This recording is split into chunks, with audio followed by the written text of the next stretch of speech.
This podcast is for information purposes only, and it does not constitute medical advice. If you have any health or medical concerns, please contact your doctor or family physician.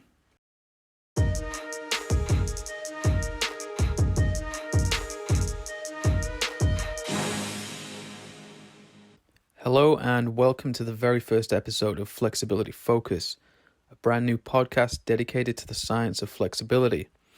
I'm your host, Dan Van Zandt, and I'd like to thank you for tuning in today. I hope this episode finds you in good health and good spirits during these rather surreal times that we're all going through. If you're involved with or you have an interest in human movement at any level, then this show is for you. I've been a professional flexibility coach, researcher, and educator for more than 2 decades now. I love this subject, I live for it, and it's my sincere hope that I can use this podcast to help you by sharing some of the things that I've learned over my career, which you can then use to improve your own health and fitness, and the health and fitness of others if you're a coach or a trainer yourself. It really doesn't matter if you're a recreational exerciser or if you're an elite level athlete. And it doesn't matter if you're just starting out as a brand new personal trainer or if you're, say, a professor of biomechanics or exercise physiology at one of the top sports science universities. At the end of the day, if you're in a human movement, you need to know about flexibility. So why this podcast? Well, flexibility is a fundamental component of human movement, and yet, despite its importance, it still remains one of the most misunderstood and neglected aspects of health and fitness. And so, my aim with this podcast is to help clear up much of the misunderstanding and confusion that exists. I want to elevate flexibility to where it should be, so that it's given the same consideration and, I suppose, the same respect that we give to the other components of human movement, like strength, endurance, and speed, and so on. Now, while I do have a list in front of me of the things I'm going to be talking about, bear in mind that I'm not working from a script, so I'm going to be saying things as I think of them. And while I'll do my best to stay on topic, I apologize in advance if I go off on a bit of a tangent. Okay, so let's quickly talk about what each episode is going to look like. Part 1 will address the main theme of the episode. The theme of this episode is, what is flexibility? This question needs answering because I think when most people hear the word flexibility, they think of somebody in some kind of advanced yoga pose like bending forward at the waist and putting their head on the shins, palms flat on the floor, or sitting in the splits, or they think of somebody kicking their leg high up in the air like in gymnastics or cheerleading or martial arts.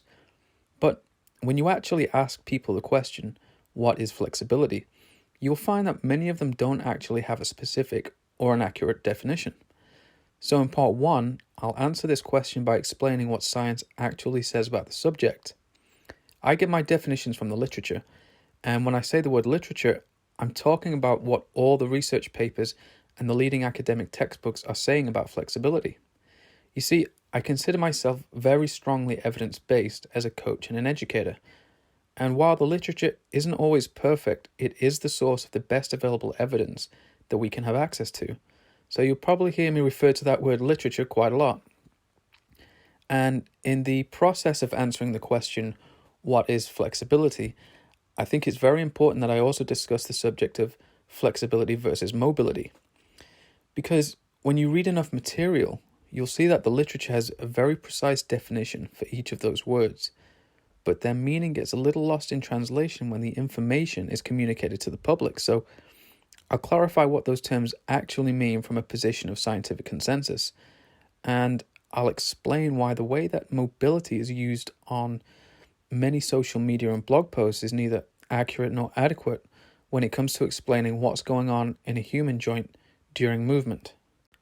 Now, I'm probably going to upset a few listeners in that part of the episode, especially those who've invested heavily in the term mobility from a brand identity and marketing perspective. And while it's not my intention to upset anybody, it is also so important that we're accurate with our choice of words and that we're precise in the meaning of those words, because what we say influences what we do, and what we do ultimately influences the outcome of our training. So, in essence, the more accurate that we are in the words that we choose to describe what we're doing, then the more specific our training is going to be, and the more specific that our training is, then the better our results are going to be. Okay, in part 2, which is the research review segment, I'll go over a particular research paper which I found to be of interest. I'll talk about the methodology and results a little bit, and I'll tell you how to practically apply the conclusions from the paper in your own training or the training of your clients. Now, I'm not just going to be reviewing papers that show positive results. I'll also look at papers that show no results or even a negative impact following a particular type of stretching, because even though we might have our favorite exercises or methods of training, it's important that we recognize our limitations and even when they might reduce performance. And in this episode, the paper that I'll be reviewing is from volume 50 of the journal Sports Medicine, which was written by James L. Nuzzo, or Nuzzo, Nuzzo, who's an American exercise scientist, and the paper is titled "The Case for Retiring Flexibility as a Major Component of Health and Fitness." And the reason that I've chosen to review this particular paper is because it follows on very nicely from the first segment of the episode. And despite its popularity among health and fitness professionals who have developed a, shall we say, fairly negative opinion of flexibility and stretching, this paper is a prime example of someone who doesn't fully understand the correct terminology used within flexibility or the different methods of flexibility training. Okay, in part 3, which is the book review, as you might guess, I'll talk about some books which I think will benefit you to read them. As you might understand, the books that I'll review will most often be about flexibility training, but I'll also include some books which aren't directly related to flexibility, but which you should still find useful in your study of the human body and of human movement. In part 4, I'll shine the spotlight on a couple of people who I think you should be paying attention to on social media. They'll be people who I think are doing incredible things in the flexibility training world. They're either putting out great educational content or delivering very effective programming, or they might even just be somebody who I think you'll find inspiring in some way. At some point in the future, I'd like to get a few of them on the show to interview them, so that you can learn more about their journey and their methods and hear their thoughts on the health and fitness industry. And in the fifth and final part of the show, which is the Q&A session, I'll answer some questions that members of my Instagram audience have sent in to me. And this episode is going to feature some great questions, and I hope that you'll find my answers useful or informative. And if you have a question that you want me to answer, or if you want to comment about the show, all feedback is welcome, good and bad. Hopefully more good than bad, but you can get in touch by dropping me an email at info@flexibilityresearch.com.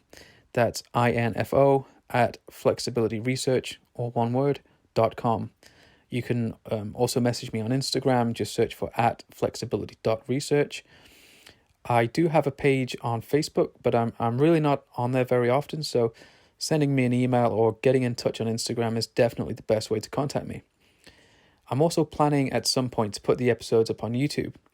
My channel name is just my full name, Dan Van Zandt. That's DanVanZandt. So you can leave a comment or send me a message on there too. I'm going to be putting the times of when each segment starts in the episode on any platform that allows it. So, for example, in the description box on YouTube and in the caption on Instagram. So you can just jump straight to the part of the show which most interests you. Obviously, I hope you stick around for the whole episode, but I'm not going to be offended if you don't. So, without further ado, let's get on with the show.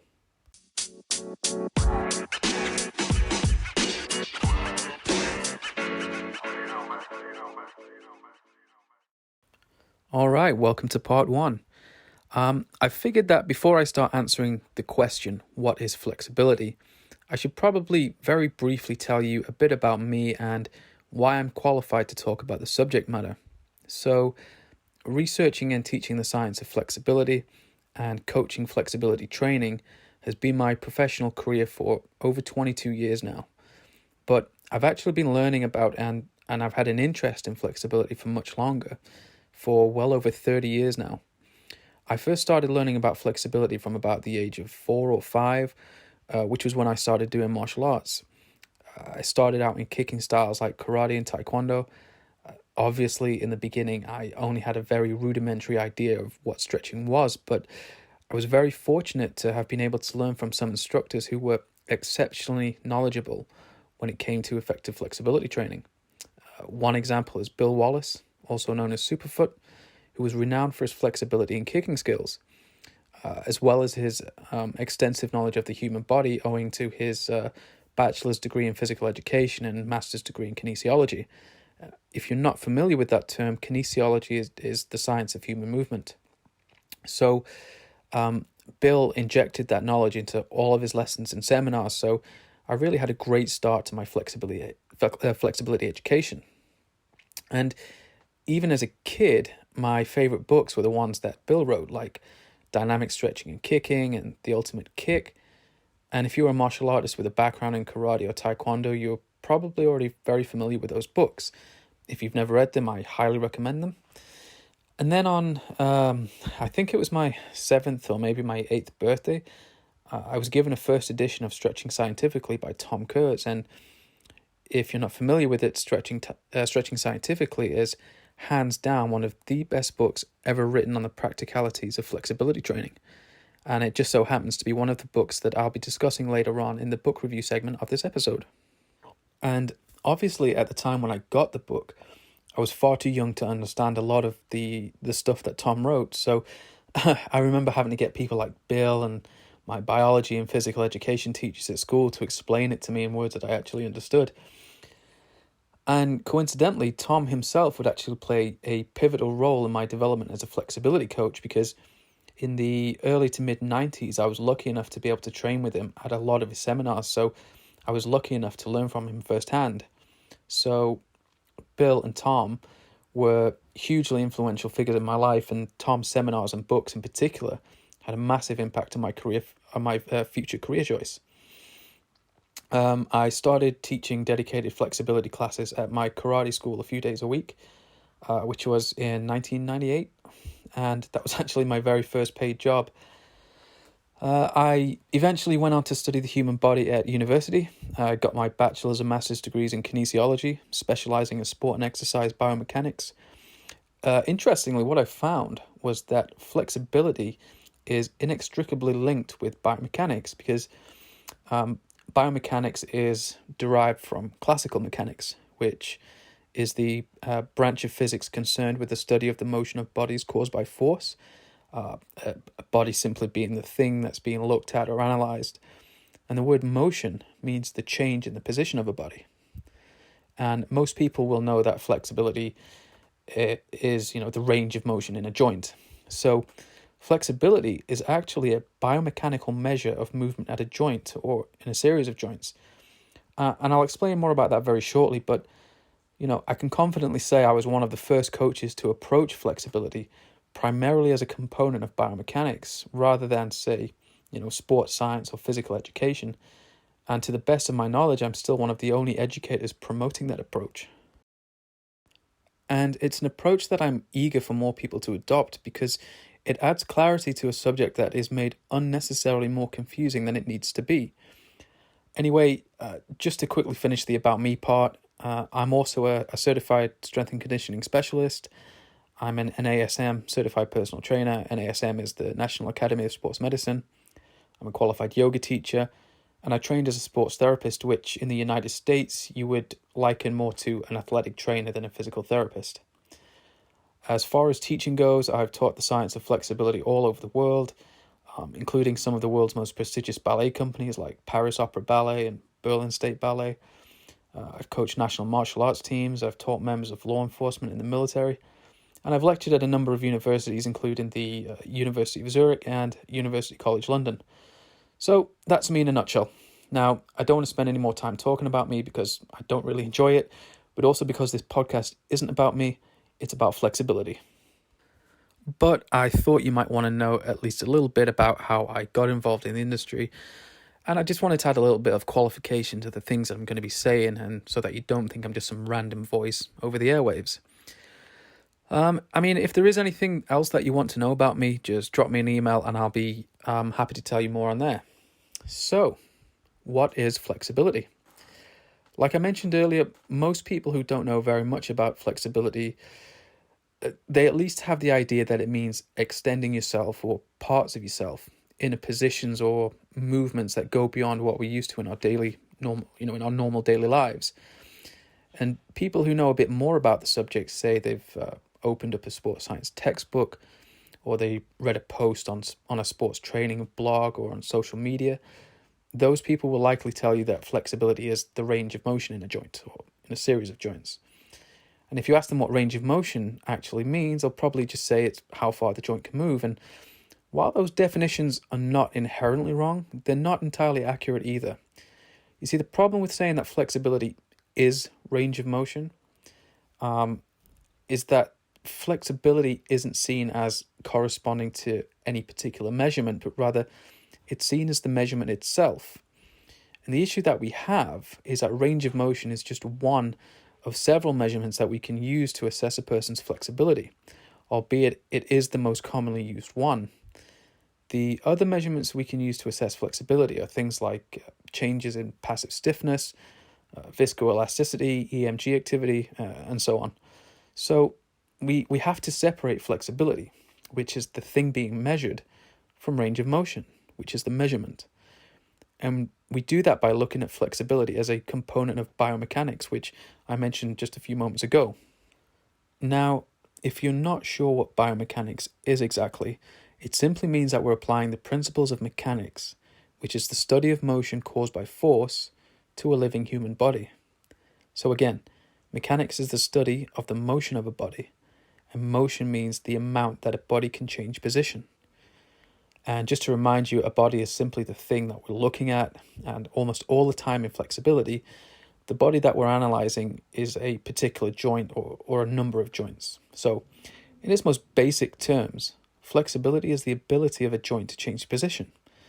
You could also say flexibility is the ability of a joint to move. And we use range of motion to quantify how much the joint has moved. So range of motion is a measurement of flexibility, and flexibility is the ability. And so you can see that they're not actually the same thing. And that term ability has another significant meaning in sport and exercise physiology, because human movement is made up of a number of components which we call motor abilities. The word motor just means being able to move or cause motion. So motor ability is something that contributes to a person's ability to move. And human movement is made up of 6 different motor abilities, which I call the components of human movement. Flexibility is one of those motor abilities or components, and the other 5 are strength, endurance, speed, agility, and coordination. Coordination is used interchangeably with motor control. Motor control is used more by sports scientists and physical therapists, whereas the general population tend to understand the term coordination more, so that's the one that I tend to use. Now, I did make a post on Instagram, I think, just let me check the date. Yeah, here it is. I made a post on Instagram on April 30th, which has a picture of one of those temples from ancient Greece, with the temple, with the roof of the temple being movement, and each of the motor abilities or components of movement being the pillars that hold up the roof. And, the Greek temple is really just a simple exercise that I use to make it really easy for my students to visualize the concept of the relationship between motor abilities and movement. So if you get the chance, check out my post on Instagram if you want to see it. Now, when each of those pillars is sufficiently developed, the roof is stable. And in movement terms, that means that when each of the motor abilities is sufficiently developed, a person will have a good quality of movement. And I want you to remember that point when it comes to discussing mobility later on, because I'm going to be explaining how mobility is not a joint's active range of motion, like some people have you believe, but rather mobility is the sum of a person's motor abilities or their total quality of movement. Now, it's very important to be aware that each motor ability has its own set of subtypes, because the body adapts very specifically to the demands that we place upon it. What this means is that there are different types of strength, such as dynamic strength, static strength, and so forth, depending on the nature of the movement or the task that you're trying to do. And the same applies to flexibility. And there are different subtypes of flexibility depending on whether the joint is moving or it's still, and depending on whether the muscles are contracting or relaxed. So a joint is moving or still, which is the first 2 types of flexibility, and the muscles are contracting or relaxing, which is the second 2 types of flexibility. And that means that there are 4 types of flexibility in total, and they're actually very easy to understand once it's been explained to you properly. So let's take a look at the first 2 types of flexibility. If we go back to biomechanics, which is derived from physics, the terms dynamic and static have traditionally been used in physics to describe an object's state of motion. The word dynamic describes an object in motion, and the word static describes an object at rest. So we can apply those terms to describe different types of flexibility, depending on whether the joint and its bony segments are moving or still. If the joint is moving, the type of flexibility on display is dynamic flexibility. And if the joint is still or not moving, the type of flexibility on display is static flexibility. So those are the first 2 types of flexibility: dynamic flexibility or moving flexibility, and static flexibility or stationary flexibility. And our neuromuscular physiology supports the use of these terms as well. And that's because we have 2 types of stretch reflex. And can you guess what they're called? Yep, they're rather unoriginally called the dynamic stretch reflex and the static stretch reflex. Easy to remember, right? And a very basic definition of a stretch reflex is that when a muscle stretches, a signal is sent from the muscle spindles, which are special sensory receptors within the muscle fibers, and that signal goes to the spinal cord. And then a signal is sent from the spinal cord to the muscle fibers, telling those fibers to contract. The signal that travels from the spindles in the muscle to the spine is called an afferent signal, afferent with an A. And the signal that travels from the spine to the muscle fibers is called an efferent signal, efferent with an E. But you can also call them sensory signals and motor signals for simplicity's sake. Obviously, bear in mind that there's much more to it than that, but that definition will get you through most conversations on the subject. The dynamic stretch reflex happens first, and it's over in less than a second. The static stretch reflex, which is much, much weaker than the dynamic stretch reflex, it carries on long after the dynamic stretch reflex has subsided. And in fact, the static stretch reflex continues for as long as the stretch is held. And whenever you see me write down the types of flexibility, either in articles that I've written over the years or on my Instagram posts, you'll see that I list dynamic flexibility before static flexibility, simply because it respects the order in which the stretch reflexes occur during human movement. So the first 2 types of flexibility are dynamic flexibility and static flexibility. But what are the other 2? I said earlier that the type of flexibility is determined by whether the joint is moving or still, which we've established is dynamic flexibility and static flexibility respectively, and by whether the muscles are contracting or relaxing. These 2 states, contraction and relaxation, describe whether the muscle is at work or at rest. And in science as a whole, the words active and passive are used most often to describe states of work and rest, respectively.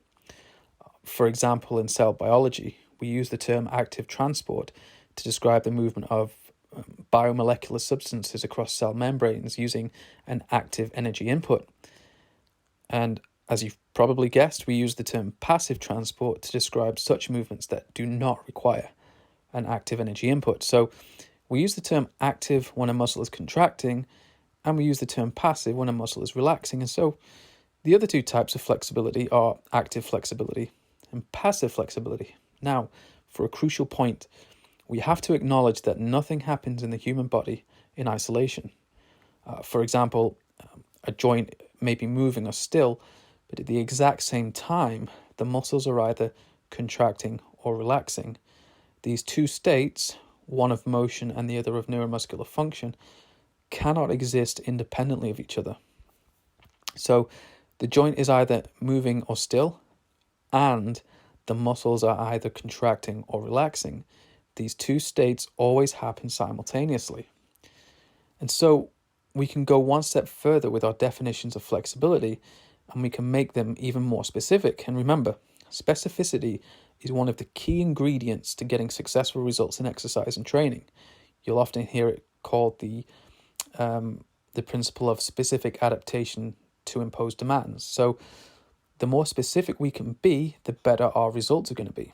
And the formula for combining the different types of flexibility it's very straightforward, and it comes down to answering two simple questions. Number one, is the joint or the body segment moving or still? And number two, are the muscles on either side of the joint contracting or relaxing? So if the joint is moving, i.e. dynamic, and the muscles are contracting, i.e. active, then we're looking at dynamic active flexibility. Any technique that a person does and which is moving under their own voluntary effort is categorized as dynamic active flexibility. This includes kicking your leg high into the air or dropping into your deepest possible squat when the muscles responsible for the movement are voluntarily contracting. So that's dynamic active flexibility. If the joint is moving, so it's dynamic, and the muscles are not contracting, so they're passive, then we're looking at dynamic passive flexibility. And this occurs whenever the joint is moving and the person who the joint belongs to isn't causing any of the movement. For example, a patient may go to see a therapist because of an injury or disease to the hip joint, but they lack both the ability to tolerate stretches held for any significant period of time, so static stretches are out for the time being, and they also lack the ability to move the hip joint without pain. Now, what the therapist will do is they will have the patient typically lie on his or her back, and the therapist will take the patient's leg in their own arms and move the hip in different directions in an attempt to reduce pain and improve movement at the joint. The patient isn't putting any effort into the movement because it's passive and they're completely relaxed, and the therapist is in full control of the movement at all times. Some schools of training call these techniques passive joint mobilizations, but it's important to understand that there are actually two types of passive joint mobilization. The first kind are where the therapist creates movement in the joint by manually moving the bony segments. So in the example of the hip, the therapist will be holding the femur or the thigh bone, and they'll move it in the planes of, say, flexion, extension, abduction, adduction, rotation, and so on. And when we measure movement of the bony segments, so that's the bones coming out of the joint, we call it an osteokinematic movement. Osteokinematics is a combination of the word osteo, meaning bone, and kinematics, which is the branch of biomechanics that describes the motion of the body. And the body in this case is the bone which is moving. So that's the first type of passive joint mobilization, or osteokinematic joint mobilization.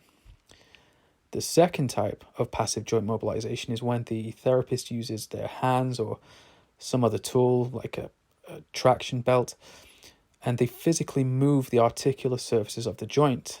The articular surfaces of the joint are the ends of the bones covered in cartilage that meet inside the joint capsule, which is it's a type of fibrous envelope that surrounds the joint, and in which the ends of the bone are situated in very close proximity to each other. And whenever we measure the movements of the joint surfaces, we call it an arthrokinematic movement. Arthrokinematics is a combination of the word arthro, meaning joint, and that word kinematics that I mentioned just a moment ago, which describes motion. And the arthrokinematic motions that occur within a joint include slides, rolls, and spins, and that's how the surface of the mobile segment of the joint moves relative to the surface of the stable segment of the joint. So in a fully functional joint, one bone essentially remains still while the other moves atop of it. Therefore, the second type of passive joint mobilizations is called an arthrokinematic joint mobilization. Now, I know those words can be quite difficult to remember if you're not a therapist or if you don't read about joint mechanics all day long. But luckily, a very famous Australian physical therapist called Jeffrey Maitland came up with a much easier set of terms to describe osteokinematic and arthrokinematic motions. For osteokinematic motions, he simply called them physiological movements, and for arthrokinematic motions, he called them accessory movements. And the easy way to remember them is that physiological movements are the movements that you can see. So when you look at a bone or a limb moving through space and you observe a change in the joint angle, that's osteokinematic or physiological movement. Accessory movements are the movements that you cannot see. So it's the movement that takes place between the joint surfaces as the bones that are attached to the joint are moving, and they happen inside the joint. Accessory movements are the motions that a person will feel on the inside of their joints during movements. So that's arthrokinematic or accessory movement. Some people like to use other words to describe accessory motion, like joint surface relationship, but really accessory motion is just fine. Now, a very important worth mentioning is that only physiological movement is under your voluntary control. You have no independent control over accessory movements that occur within the joint itself, which is why it takes another person like a therapist to physically create those motions in a dysfunctional joint. They're putting an external force into the internal structures of the joint. And keep in mind that in normal human movement, physiological motion and accessory motion occur at the same time. And if accessory motion is restricted, it can limit physiological movement. So if the inside of your joint is dysfunctional, then you're going to have a limited range of motion when you try to move the bones that are attached to the joint. And that's the nature of the kinematic relationship between the joint surfaces and the bony segments. And another important point to note is that flexibility is measured by range of motion, and range of motion is actually how we quantify the amount of osteokinematic motion in a joint. And whenever you measure the change in joint angle to indicate a change in flexibility, you're using the bony segments as a guide. And if you remember, osteo refers to bone, so flexibility and osteokinematics are inextricably linked, and this is how flexibility integrates with biomechanics. And I'll continue explaining the final two types of flexibility in a moment, but I want you to keep the concepts of physiological motion and accessory motion in your mind, because I'm going to come back to them when I talk about flexibility versus mobility later on. So let's carry on explaining the types of flexibility. I've already discussed dynamic active and dynamic passive flexibility. Dynamic active is when the joint is moving under your own control, and dynamic passive is when the joint is moving but it's not under your own control. And if by now you've put two and two together and you've guessed that the remaining two types of flexibility are static active and static passive, then you'd be correct. Quite simply, static active is when the joint is held in a position under the control of your own muscles, like when you're sat in the deepest point of your squat for a while, or you hold your leg up in the air during a dance performance, or if you're doing a taekwondo pattern. And static passive is when the joint is held in position, but it's not under the control of your own muscles, like when you're sat relaxing in the splits, or you're lying on your back and your gym buddy is stretching your leg for you. So that's the four types of flexibility: dynamic active, dynamic passive, static active, and static passive. And it's very easy to understand if you simply look at if the joint is moving or still, i.e. dynamic versus static, and if you look at the muscles, if the muscles are contracting or relaxing, i.e. active versus passive. Okay, so what about stretching? Well, first of all, let's define stretching. Again, if you were to ask a random person on the street what they think stretching is, they'll probably tell you it involves taking various parts of your body to the limits of motion, and in a nutshell, that is exactly what stretching is. And if you go to PubMed, which is a free online research database run by the United States National Library of Medicine, and it's where you can find pretty much every study ever published, it describes stretching as any exercise that stretches the muscle fibers with the aim of increasing flexibility and range of motion. And that description is essentially ubiquitous throughout the entirety of the literature. A stretch is any exercise that specifically increases or aims to increase range of motion, aka flexibility. Keep in mind that just as there are different types of flexibility, there are going to be different types of stretching. And again, this is reflected on PubMed, which lists a whole variety of names for different types of stretching.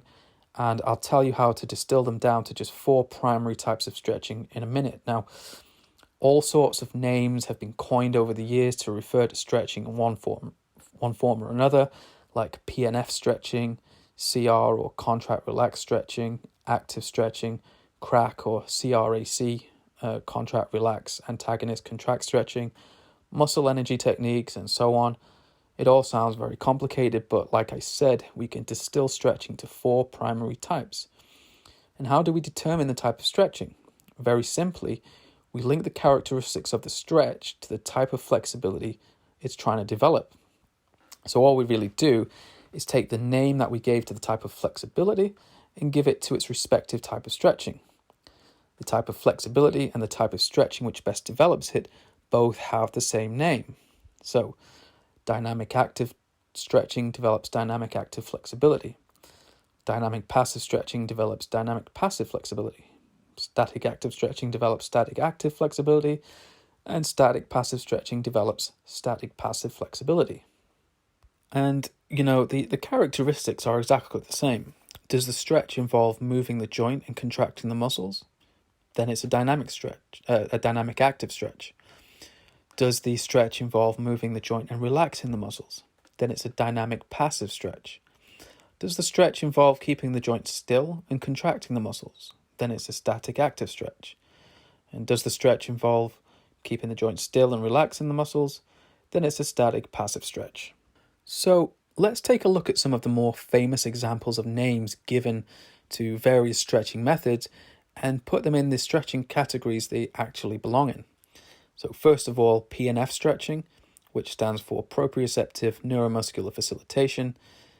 It involves a static stretch for the majority of the exercise, although it's interspersed with incremental increases of range, but not enough to be classed as dynamic, so it's a static stretch. And PNF also involves isometric muscular contractions of the muscles on either side of the stretch joint, so it's also an active stretch. Therefore, PNF is a static active stretch. And in fact, the same goes for any flexibility or range of motion exercise that involves keeping the joint still for the majority of the exercise, and which also involves voluntary muscular contractions on the muscles on either side of the joint. It's classed as a static active stretch. And it doesn't matter if someone's calling it an isometric stretch, a contract relaxed stretch, MET, PALS, rails, or whatever. If it fits the criteria of static stretching combined with active muscular contractions, then it's a static active stretch. And an important point to bear in mind is, and I'm sure a lot of mobility trainers will try to disagree with me here, but the majority of the exercises that you see on social media, which people are calling mobility exercises, are actually flexibility exercises. Look, if the exercise is designed to improve range of motion, be it increasing or maintaining it, then it's a flexibility exercise. And most of the exercises you see, which people are calling mobility exercises, are done to improve moving flexibility, i.e. dynamic active flexibility. So they're really just dynamic active stretches. And it doesn't matter if they're done super fast or if they're done as slowly as possible. Whether a stretch is dynamic or static is dependent upon whether the joint is moving or still.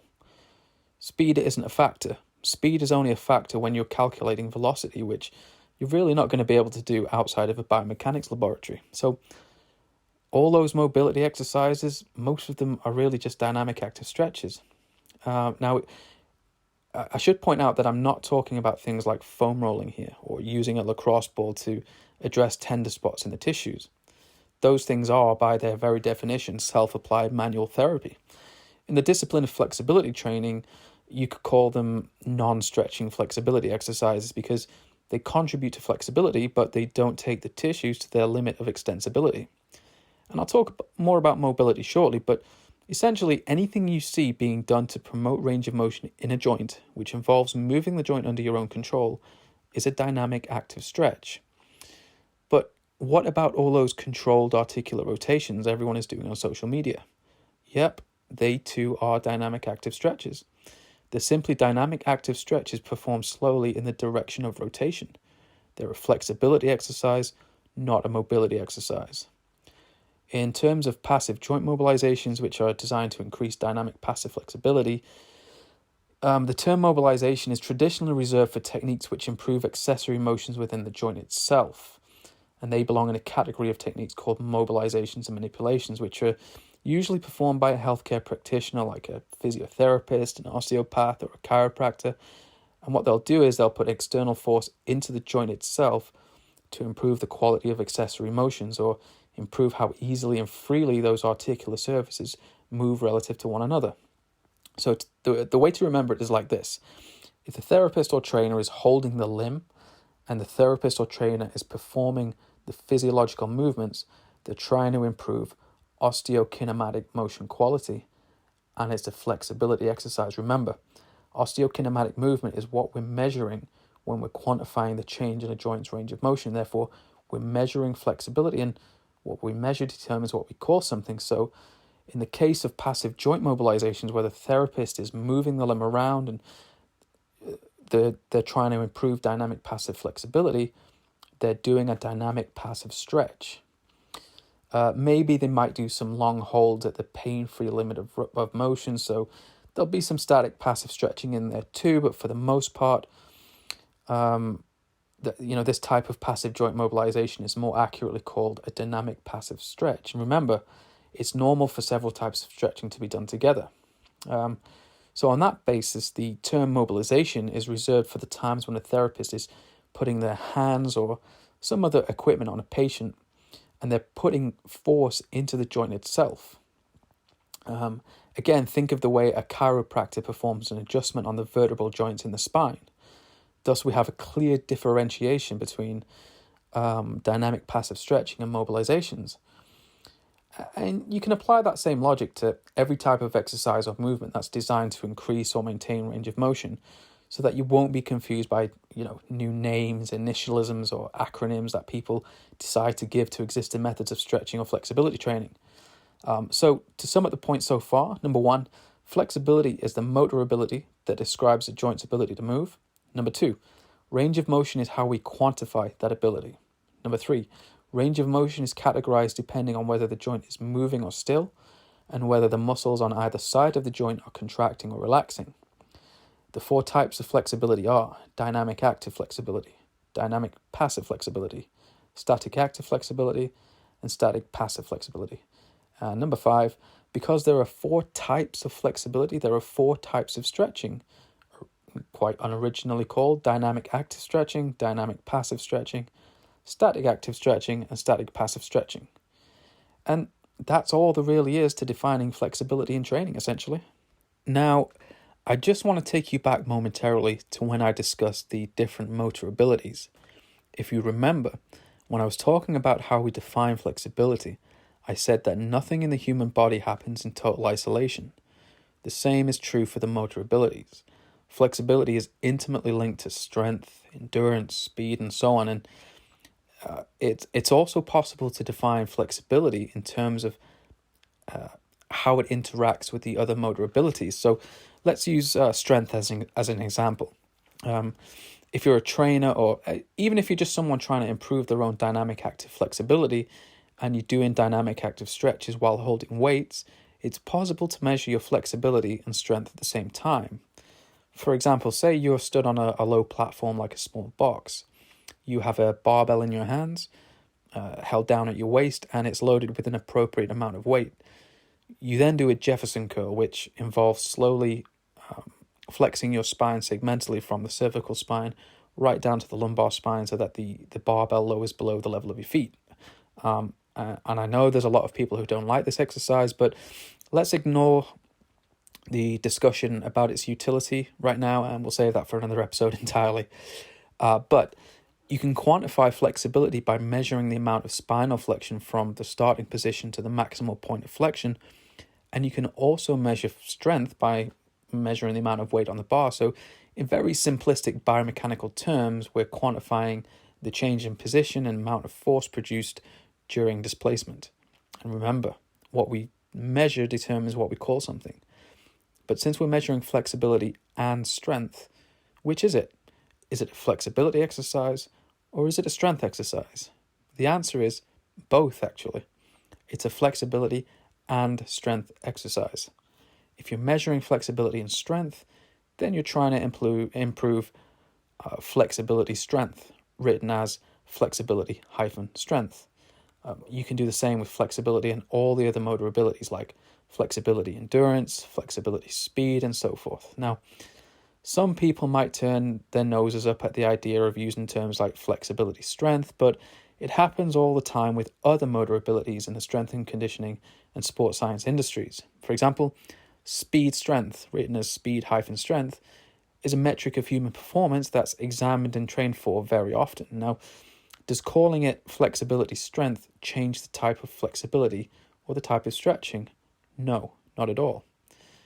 Take the Jefferson curl as an example again. Yes, it's a flexibility strength exercise if you're measuring both flexibility and strength, but it's still moving under your own muscular effort, so it's still dynamic active flexibility, and therefore it's still a dynamic active stretch. It just happens to be under load. It's worth bearing in mind that a flexibility strength exercise will only ever be a dynamic active stretch or a static active stretch, because the muscles need to contract, aka be active, to produce force, and strength is the amount of force that a person can exert. You can also call the types of stretches strength-based stretches, but the basic definitions don't change. And just to clarify the term loaded stretching, a loaded stretch is simply any stretch that utilizes an external load. So dynamic active stretches with a barbell, like the Jefferson curl, is a loaded stretch. Static active stretches with a kettlebell, like doing hanging splits between two chairs while pressing a kettlebell overhead, it's a loaded stretch. We use the term loaded stretch simply to indicate that the person doing the stretch is using external load. That's all. Okay, so on to flexibility versus mobility, and the part of the show that's probably going to result in me receiving the most hate mail. No, I'm just kidding. But, the subject of flexibility versus mobility is a very contentious issue in the health and fitness industry at the moment. So, what is mobility? Well, the dictionary defines it as the ability to move or be moved easily and freely. In biomechanics and the biomedical literature, however, mobility has a very specific definition. In simple terms, mobility is the ability to navigate through space independently, safely, and efficiently. In short, it's your ability to move without needing support, without falling over, and without expending excessive amounts of energy from one place to the other. Indeed, this definition, or more specifically, functional mobility, is used in healthcare to describe a person's ability to perform daily self-care tasks, which are usually referred to as daily living activities, or DLAs, and sometimes they're also called activities of daily living, or ADLs. Either way, it's the same thing. And it's because of this definition of mobility that assistive devices like scooters, walking canes, and walking frames are called mobility aids. So in reality, the phrase mobility training is exercise that improves a person's ability to get up out of a chair and go for a walk unassisted, without hurting themselves and without gassing out in the process. And contrary to popular belief, mobility is not measured by range of motion. Again, range of motion is exclusively a measure of flexibility. But for mobility, there are a bunch of different forms and scales that physical therapists and occupational therapists will use to score a person's level of mobility. And it's usually based upon questions like, can the patient get up out of a chair without support? Yes or no? So, the majority of references to mobility in the scientific literature are actually discussing patients with movement-limiting injuries or diseases, typically people who have suffered some kind of life-changing trauma, or who are suffering from bone, muscle, and joint degeneration in advanced old age. But what about normal, functioning healthy adults? Well, mobility can be considered to be a person's quality of movement based on the sum of their motor abilities. So all those motor abilities I talked about before, strength, flexibility, endurance, speed, coordination, and agility, they all come together to provide a picture of how well somebody can move. And again, when you strip it down to its core elements, it's a measure of how well somebody can move through space independently, safely, and efficiently. And other terms we can use to define mobility in this way include movement skill, movement competency, movement fluency, movement vocabulary, and it's the one that I prefer, is functional movement capacity. And a simple way to assess mobility is to ask, how good is that person's movement patterns? Bear in mind, the phrase movement pattern is just an easier way of describing a sequence of motor actions that a person performs to complete a given task. And so, if we go back to the Greek temple analogy that I used earlier, if one of the pillars is underdeveloped relative to the others, then the roof will be unstable, and that will present itself as poor movement quality or dysfunctional mobility. And there's a bunch of different ways we can use to assess the quality of movement patterns. You can even create your own scale by taking the indicators of good, stable movement and creating a numerical scale of, say, 1 to 5, and the person's quality of movement or mobility is judged on the number of indicators that they fulfill. One example of a system which uses that approach is the functional movement screen, or FMS. Now, I can imagine some of you asking, but what about joint mobility? Well, I'm glad you asked, because in the literature, joint mobility has historically been used to describe the quality of intra-articular mechanics in human joints. And can you guess what the easier way of saying that is? Yes, arthrokinematics. And do you remember those accessory joint motions I talked about earlier? Yep, so joint mobility is a measure of arthrokinematic quality, or the quality of accessory joint motions. But, I think I need to point out at this juncture that range of motion is not and should not be a measure of joint mobility. Range of motion is a measure of osteokinematics, or physiological movements, aka flexibility. But if range of motion is reserved for flexibility, then how do we measure joint mobility? Well, we can measure it one of two ways. One is quantitatively, and the other is qualitatively. So quantitatively, we can calculate the magnitude of friction between the joint surfaces. In synovial joints, the amount of friction is very low. And unless you have access to sophisticated equipment, it's not something you're readily going to be able to do.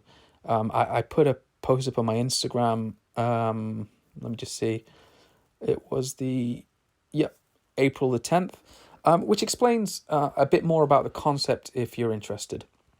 The other way we can measure joint mobility, which is a qualitative measurement, is by using something called joint end feel. And it's something you learn to do when you train as a manual therapist, such as in physiotherapy and chiropractic. And it's essentially the sensation that an examiner will feel with their hands when a joint is taken to the limit of its range of motion. And the different types of end feel include bone on bone, spasm, and a type of springy block. So testing for joint end feel gives us an indication of what's possibly going on inside the joint that might contribute to limitations in accessory motions, which in turn limits physiological motion. And so the way we measure joint mobility is you can either quantify the amount of friction in a joint, which is very hard to do, or you can just get a feel for the joint's end range feel. And so the relationship between mobility and flexibility goes like this. Joint mobility, or accessory movements, influences flexibility. Flexibility, or physiological movements, influence total body mobility, or movement pattern quality. And ultimately, movement pattern quality influences your overall quality of life. Now, by now, some of you will probably have seen some practitioners and instructors claiming that mobility is a joint's active range of motion and that flexibility is a joint's passive range of motion. But there are a number of issues with this. First, that really isn't how the term mobility is used in the literature. Yes, there has been a small degree of interchangeability between the terms mobility and range of motion, but that typically in the few studies where they didn't account for friction in the joint or for joint end feel. The lack of an easily accessible objective measure for mobility has caused people to requisition range of motion from flexibility and use it to describe joint mobility. But otherwise, most of the studies using the term mobility in the literature are referring to a person's ability to perform activities of daily living, and the ones using the term joint mobility are mostly referring to the quality of accessory motions. Second, this model of mobility, which I call the flawed model of mobility, only accounts for half of what happens when a joint moves. As you know by now, active and passive refer to the presence or absence of muscular contractions, respectively. But limiting range of motion to just active and passive doesn't account for the state of motion, i.e., is the joint moving or still? It doesn't account for whether the technique or exercise is static or dynamic. and that is of absolutely fundamental importance when it comes to improving range of motion.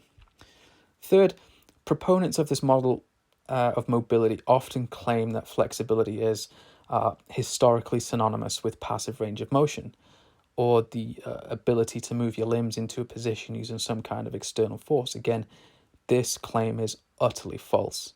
One of the earliest definitions of flexibility to appear in the literature was in the 1760s, when the word was used to describe freedom and control of movement in the joints. And since then, it's been used tens of thousands of times in the literature to describe active range of motion. So this false claim completely ignores the sheer abundance of research studies into dynamic flexibility and stretching and active flexibility and stretching. It just doesn't hold up to scrutiny. And when you look closer at this, the use of this term mobility to describe active range of motion and therefore flexibility is passive, and the requisition of range of motion to describe it, you see that it's really quite a recent phenomenon, gaining popularity only in the last 10 years or so. Unfortunately, it's gained a lot of momentum on social media thanks to, pointless but catchy terminology, slick marketing, and the cult of personality. But ultimately, this model of mobility is neither accurate nor adequate when it comes to explaining to ordinary people what's being said in the literature and also what happens in a joint during movement. However, it presents a real problem, and that is that people who buy into this model, they go around telling people that flexibility is just passive, and therefore, if you're training flexibility, you're just doing passive training modalities. And I can tell you, no flexibility coach worth their salt will prescribe only passive modalities, except maybe in a few cases of significant injury or disease. But at the end of the day, the literature is very clear. If the goal of your training is to improve range of motion, you are doing flexibility training. So that concludes my answer to what is flexibility. I hope you found it informative.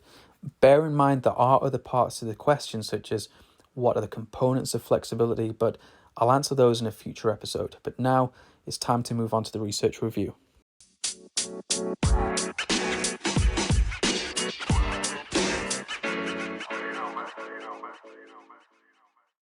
Hello and welcome to part 2, the research review. The paper I'm going to review in this episode is titled "The Case for Retiring Flexibility as a Major Component of Health and Fitness." It was authored by a guy called James Nuzzo, and it appeared in issue 50 of the journal called Sports Medicine, published in 2020. First of all, let me read the abstract to you, and it goes, flexibility refers to the intrinsic properties of body tissues that determine maximal joint range of motion without causing injury. For many years, flexibility has been classified by the American College of Sports Medicine, ACSM, as a major component of health and fitness. The notion flexibility is important for fitness has also led to the idea static stretching should be prescribed to improve flexibility. The current paper proposes flexibility be retired as a major component of physical fitness, and consequently, stretching be de-emphasized as a standard component of exercise prescriptions for most populations. First, I show flexibility has little predictive or concurrent validity with health and fitness performance outcomes, example, mortality, falls, occupational performance, in apparently healthy individuals, particularly when viewed in light of the other major components of fitness, i.e. body composition, cardiovascular endurance, muscle strength. Second, I explain that if flexibility requires improvement, this does not necessitate a prescription of stretching in most populations. Flexibility can be maintained or improved by exercise modalities that cause more robust health benefits than stretching, e.g. resistance training. Retirement of flexibility as a major component of physical fitness will simplify fitness batteries, save time and resources dedicated to flexibility instruction, measurement and evaluation, and prevent erroneous conclusions about fitness status when interpreting flexibility scores. De-emphasis of stretching in exercise prescriptions will ensure stretching does not negatively impact other exercise and does not take away time that could be allocated to training activities that have more robust health and performance benefits. So, right off the bat, the title of the paper is very misleading. The central theme of Nuzzo's paper rests primarily on the argument that since static stretching isn't very effective, we should retire flexibility as a component of health and fitness. And even though he does differentiate between flexibility and stretching in the body of the paper, a more accurate title would have been "The Case for Retiring Static Stretching as a Major Component of Health and Fitness Training." Okay. Second, he only differentiates between static flexibility, i.e., static passive flexibility, and dynamic flexibility, i.e., dynamic active flexibility. And you know from part 1 of this episode that there are 4 types of flexibility. So this paper presents an incomplete picture of the nature of flexibility anyway. And again, Nuzzo states that his paper is concerned with static flexibility. So he's basing his entire argument on the effective of static stretching. But anyone who's coached real people, even for 5 minutes, knows that no one exercise or no one training modality works well for every person in every situation every time. Now, one point I do agree on is his criticism of the sit and reach test. That's basically where you're sat down and you reach forward to touch your toes. I think if the sit and reach test, which is notoriously unreliable, was the sole basis for determining flexibility and informing subsequent exercise prescription, then yes, I would say let's get rid of flexibility from fitness testing. But there are literally dozens of tests for each of the different types of flexibility, all of them far more reliable and far more specific than the sit and reach test. And so criticism of the sit and reach test is not sufficient to retire flexibility from health and fitness training and testing. And if you're listening to this and you have your clients or patients do the sit and reach test and you want to know a better way to assess flexibility, then get in touch via email at info@flexibilityresearch.com. Third, Nuzzo claims that significant time and resources must be devoted to the instruction, measurement, and evaluation of flexibility. But again, these sound like the words from someone who sounds like they haven't spent much time coaching flexibility. With experience, coaching, measuring, and evaluating flexibility doesn't take much time at all.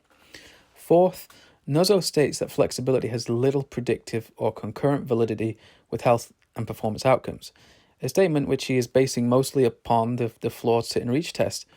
It's very important to note that validity of performance outcomes is relative to the context of the study. The first outcome he looks at is on mortality, which I agree. Flexibility isn't going to be predictive of all-cause mortality if you're only using the sit and reach test. That should be obvious. But if we were to use a much more appropriate test, say how much range of motion and load a person can move in a Jefferson curl, which is a measure of flexibility strength, then I'd imagine the picture might be different, because the Jefferson curl is an amazing exercise for reducing back pain, and a paper titled The Rising Prevalence of Low Back Pain, which appeared in the February 2009 edition of the Archives of Internal Medicine, found a link between low back pain and mortality. So if we have a better test, I'd wager that flexibility would contribute to reduce mortality, at least in some small way. Okay. Next, Nuzzo states that flexibility declines with age and that it doesn't predict falls in older adults. But plenty of research has shown that flexibility can be maintained and increased even in advanced old age. So it's likely that older people with reduced flexibility simply didn't do the work they needed to maintain and improve flexibility. Remember, the Greek temple from part 1 of the show? Well, if one of the pillars isn't sufficiently developed, the roof becomes unstable. And if a person doesn't do the work that they need to do to maintain each of the pillars or the components of movement, then the roof or their movement quality is going to become unstable. Now, Nuzzo compares strength as a better indicator of falls and ADLs, activities of daily living, in older adults than flexibility is. And yeah, I won't argue with that. But again, if you're not training strength in the ranges where you need them, i.e., if you're training strength with flexibility, then you're not going to be able to generate the stabilizing forces where you need them. So it shouldn't be an either-or situation. And I'd imagine if we ran a study which took people with low ADL scores and had them do what I would call proper flexibility training, not just static stretching, then you would very likely see their ADL scores go up and their risk of falls come down. Now, does this mean we should retire flexibility from health and fitness testing and training? Of course not. And again, Nuzzo goes on to talk about the sit and reach test, this time in the context of quality of life. But if you take a person who needs a specific range of motion to do the job they love, or to participate in a sport that they really enjoy, and they increase their flexibility to be able to do the tasks of that job or that sport well, then you're going to see the quality of life score go up. Remember, quality of life scores are typically questionnaires that ask the person being interviewed, how do you rate your quality of life? If you give them enough freedom of movement to do the things that they want to do in life, then obviously you're going to get a higher quality of life score in return. And again, this isn't necessarily about flexibility being irrelevant to quality of life. It's due to Nuzzo's samples, which didn't have tests that were valid enough or reliable enough. Next, he discusses flexibility's role in injury and pain. And this is quite a big one because the single biggest criticism of stretching, specifically static stretching and flexibility, is that they don't prevent injury. And this paper is no different. Most of Nuzzo's criticisms are based on the correlation between the sit and reach test and injury. But if my job or my sport requires a great degree of, say, shoulder internal rotation or hip flexion, hip extension, then why on earth would you expect the sit and reach test, which is a measure of hip and lumbar flexion, to predict my risk of injury? It's utterly ludicrous. We know from studies by L.S. Kravikas in 1997 and D.W. Howell in 1984 that if your muscles are so short and stiff that you cannot display the range of motion you need for your sport, then you may incur an overuse injury. Again, I put out a post on Instagram about this very recently, about how flexibility contributes to injury reduction. And it goes back to the example of the person who needs flexibility to do the tasks of the job or the sport that they love and to do them well. Flexibility lets you move your joints far enough so that you can get into the positions you need to do what it is you want to do. If you don't have enough flexibility to put your joints and therefore your muscles where they need to be, then you can't generate the force you need. Remember, muscles generate force, but they cannot generate force where they can't go. And if you can't generate force where you need it, you can't properly resist the external forces acting on your body. And if you can't resist those external forces properly, then those forces become what's referred to in biomechanics as unopposed forces. And they're free to move the internal structures of your body, which don't necessarily tolerate a great deal of movement. And when that happens, you're going to get enough deformation in those tissues and structures that an injury can occur. So ultimately, flexibility puts you where you need to be to generate the force you need to resist potentially injurious external forces. That's just basic physics. But does it mean that flexibility plays no part in the prevention of injuries just because studies using the sit and reach test didn't show a positive correlation? No, absolutely not. And to say otherwise is utterly absurd. Okay, so next, Nuzzo goes on to talk about hypermobility presenting an increased risk of injury. Sure, but that's because hypermobility is a genetic condition that affects the strength of a joint's internal structures. Being flexible and hypermobile are not the same thing. I can train someone to a very high level of flexibility by teaching them to build strength through the range of motion, and their joints will naturally be more stable than another person who has a confirmed diagnosis of a hypermobility disorder. So a more accurate statement by Nuzzo would have been hypermobility might increase injury risk, which we already knew anyway, but that doesn't mean that a high level of flexibility carries the same risk. Risk of injury is relative to the gap between the flexibility that a person currently has and the flexibility that a person needs to perform the tasks of their sport or their job. In my upcoming book, I call this the functional activity reserve.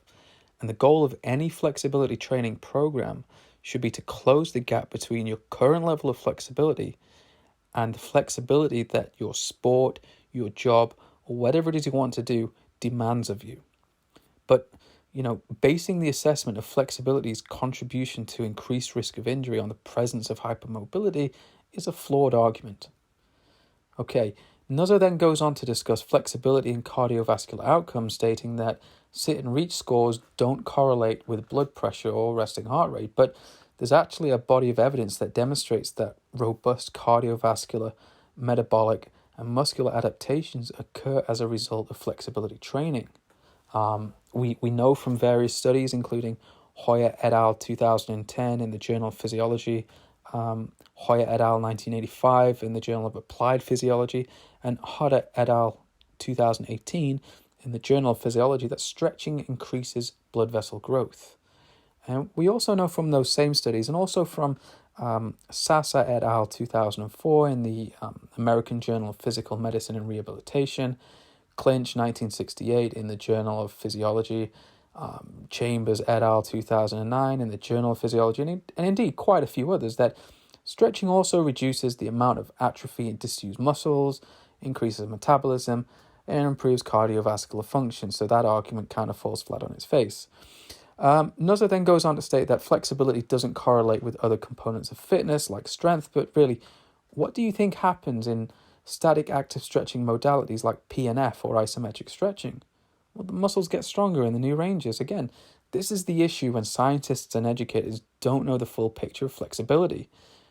This article discusses only static passive stretching, i.e. relaxed stretching, and to a limited extent, dynamic active flexibility. But even then, a 2020 study by Aguilar et al. In the Journal of Strength and Conditioning Research showed that dynamic stretching of the legs simultaneously strengthened the quadriceps and stretched the hamstring. So it's simply not true that flexibility training is not correlated with other components of fitness like strength. Nuzzo goes on to talk about the utility of the sit and reach test predicting performance on physically demanding occupations. And interestingly, he mentions special forces soldiers. Now, I myself, I've done quite a bit of work coaching flexibility and movement to members of the military. I won't say who, but it's been both here in the UK and overseas in countries like Poland. And can you guess what happened when their flexibility improved? Yeah, they became much more competent movers and shooters. Can you guess how many of them were asked to do the sit and reach test? Not a single one of them. Okay, the paper then discusses the role of flexibility in sports performance, and again, how the sit and reach test doesn't correlate well with performance. Now, Nuzzo does mention that dancers exhibit greater hip and ankle range of motion than controls, but he misses an important point here. The importance of flexibility is relative to the individual and the demands of the sport or activity. And I can imagine if the control group in that study with poorer flexibility tried to perform the same advanced moves as the dancers, well, then the control group's performance would rate much more poorly, and I imagine there would be an increased risk of injury to them too. And again, this is the whole point. Flexibility puts you in the positions you need to be in so that you can do the things you need or want to do. Its importance in sports performance should be obvious. Okay, so Nuzzo's case for removing stretching from health and fitness guidelines boils down to this. If flexibility is to be retired and stretching is prescribed to increase flexibility, then stretching should be retired also. But his case for retiring flexibility is a very weak one. Now, while Nuzzo states that static stretching, i.e. static, passive or relaxed stretching, quite clearly increases range of motion, and I hope that anyone listening to this who has heard or read statements by other fitness professionals claiming that static stretching doesn't work, that you paid attention to that last point. And Nuzzo's argument essentially is that static stretching and resistance training appear to increase range of motion at similar rates. Then we should get rid of static stretching and stick with resistance training, because resistance training confers other benefits that static stretching doesn't. And I don't necessarily disagree with that part. However, the issue we have is that most of those studies only compare resistance training to static stretching and controls. What many of them do not do is that they don't compare those conditions to resistance training combined with static stretching. Indeed, Nuzzo even states that his selection of studies don't discuss supplementary stretching with resistance training. But ask any flexibility coach worth their salt, they will tell you that doing static stretches after strength training produces much faster gains in flexibility than either resistance training or static stretching on their own. And this is backed up by research too, which also shows supplementary stretching improves strength and hypertrophy gains. For example, a 2010 study by Kokkonen et al. In the Journal of Strength and Conditioning Research showed that weightlifting and stretching produce greater one repetition max results than weightlifting alone. And a 2019 study by Evangelista et al., also in the Journal of Strength and Conditioning Research, showed that Stretching between sets of lifting weights increased both muscle strength and size, and this is something that bodybuilders have known about for years, and the results speak for themselves. Nuzzo goes on to state that stretches held for 60 seconds acutely reduce muscle force, yet famed Canadian flexibility researcher David Bem has shown that if you stretch a muscle group for 60 seconds and then follow it up with dynamic stretching and movements, which mimic the skills of your sport, then reductions in performance caused by the static stretching will be negligible. And that's quite a handy strategy for people who need to static stretch before they do dynamic movements. It's absolutely fine. Now, I do have to give Nuzzo his due and state that he states explicitly that his paper is not saying flexibility is completely irrelevant for health and function, or that it should never be evaluated, or that it should be removed from education programs, although clearly his choice of title doesn't reflect that. He argues that flexibility should perhaps be demoted to a second-tier component of health and fitness, but, again, if you can't put your joints and muscles where they need to be, your health and your function during sport and other physical activities will be compromised. Nuzzo also states that he doesn't believe research into flexibility should be stopped, and he suggests that new research might show an ideal middle range of flexibility, which is desirable for health and function, and that like BMI or body mass index, very low and very high scores would reflect poorer fitness. But even then, BMI is a notoriously flawed measure of health and fitness, because you can have a star athlete who is 6 feet tall, 200 pounds of pure muscle, and he's also in the prime of his life, and yet his BMI score will be classed as unhealthily overweight. And also, as I've discussed, certain members of the population need a high level of flexibility to do the things they want to do, be that practicing martial arts a few nights a week or as a gymnast competing at the Olympic Games. So the idea of an ideal middle level of flexibility is somewhat of a moot point, and the idea that a higher level of flexibility is correlated with poor fitness is ridiculous. Okay, so some people have promoted Nuzzo's article to support their claims that static stretching has no utility and that it's a waste of time and should be stopped. But I wonder if those people even read Nuzzo's paper, because he himself states that he is not saying stretching should never be prescribed or that there are never any benefits from stretching. His argument essentially is that, healthy adults who have all the range of motion they need to do the things they want to do, whether it's go for a walk or play tennis, can probably spend the time they would have spent stretching doing other things. However, some people have taken Nuzzo's article and used it to apply a very flawed broad strokes argument that stretching has no utility and that it should never be done, which, of course, is just silly. Nuzzo states that his paper is not a critique of dynamic stretches, and this is perhaps the most important point in my analysis of his argument. He's basing his belief that flexibility should be retired as a component of health and fitness upon what he perceives to be flaws in static stretching, but he makes no attempt to clarify the differences between dynamic flexibility and static flexibility in the title of his paper. As such, people who aren't aware of the differences and don't read the article in depth will skim over it, or they'll see blog posts written by people who misinterpreted the article, and they might believe that all the flexibility is irrelevant and offers zero benefits, but we simply know this is not true. At the end of the day, the arguments put forward are quite weak, and it seems like the article was given its title to catch attention, and in doing so, it's caused a great deal of confusion among the public and health and fitness professionals. And using the quality criteria that I've established for reviewing exclusively flexibility research articles, which is a 175-point scale that assesses everything from the strength of the study design to the analysis of results and conclusions put forward by the authors, this article by Nuzzo scores a very low 22% in terms of quality. I would seriously question any health and fitness professional who puts forward criticisms of stretching and flexibility based upon this article.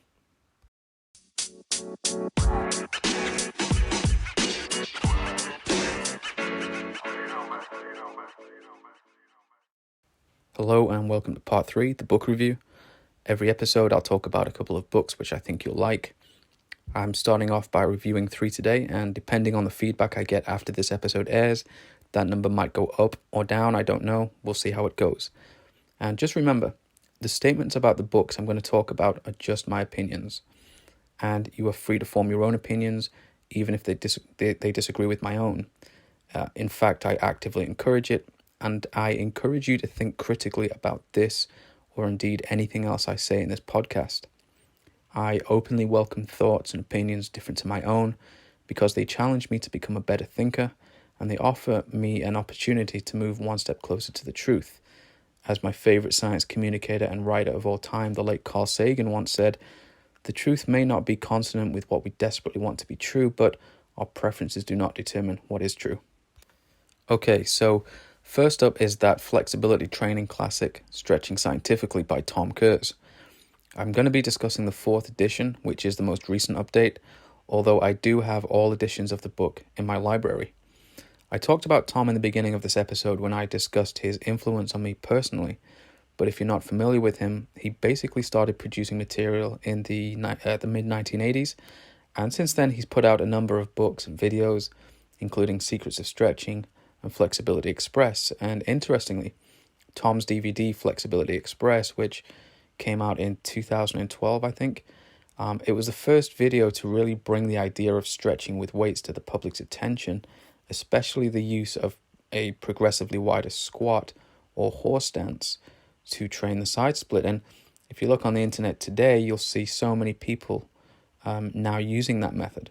And while people have lifted weights to increase flexibility for years, it didn't really break into the mainstream until Tom's earlier DVD Secrets of Stretching, but especially since Flexibility Express came out. So if you get the chance, certainly go and check those out. Now, when you look at Tom's content, you'll see that it takes a no-nonsense approach to learning how to do the splits and powerful high kicks without a warm-up, something popularly known as cold flexibility. The idea being the range of motion you have after a warm-up is, as the name suggests, your warm flexibility. And the range of motion you have when you wake up in the morning and roll out of bed is called your cold flexibility. And so, probably the best way to describe stretching scientifically is exactly that, no nonsense.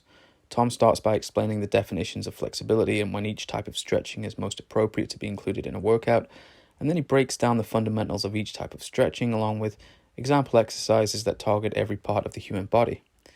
And Tom was really the first mainstream author to popularize the 4 types of flexibility, which I talked about earlier in this episode, although it is worth mentioning that in his book, Tom refers to 6 kinds of flexibility, but the additional 2 are just dynamic passive flexibility and static passive flexibility up to the point of maximum tolerable pain. So there really are still only 4 types of flexibility. And the book is a no-frills, straight-to-the-point, science-backed book on stretching.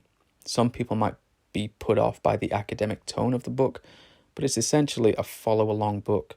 You don't need to know the science in order to get flexible. Just do the exercises Tom shows you, do them in the order he tells you to do them, and you will get flexible. It's definitely a book that every physiotherapist, athletic trainer, sports therapist, S&C coach, and personal trainer should read at some point in their careers. The only real downside to the book is that it doesn't offer very much in the way of assessing flexibility. And while Tom mentions that you do need to be strong enough to do isometric stretches safely and effectively, he doesn't offer a conditioning program to help you get strong enough. So for that, you have 2 options. You can either get his DVD Secrets of Stretching or Flexibility Express, or you can get another book like Michael Boyle's New Functional Training in Sports.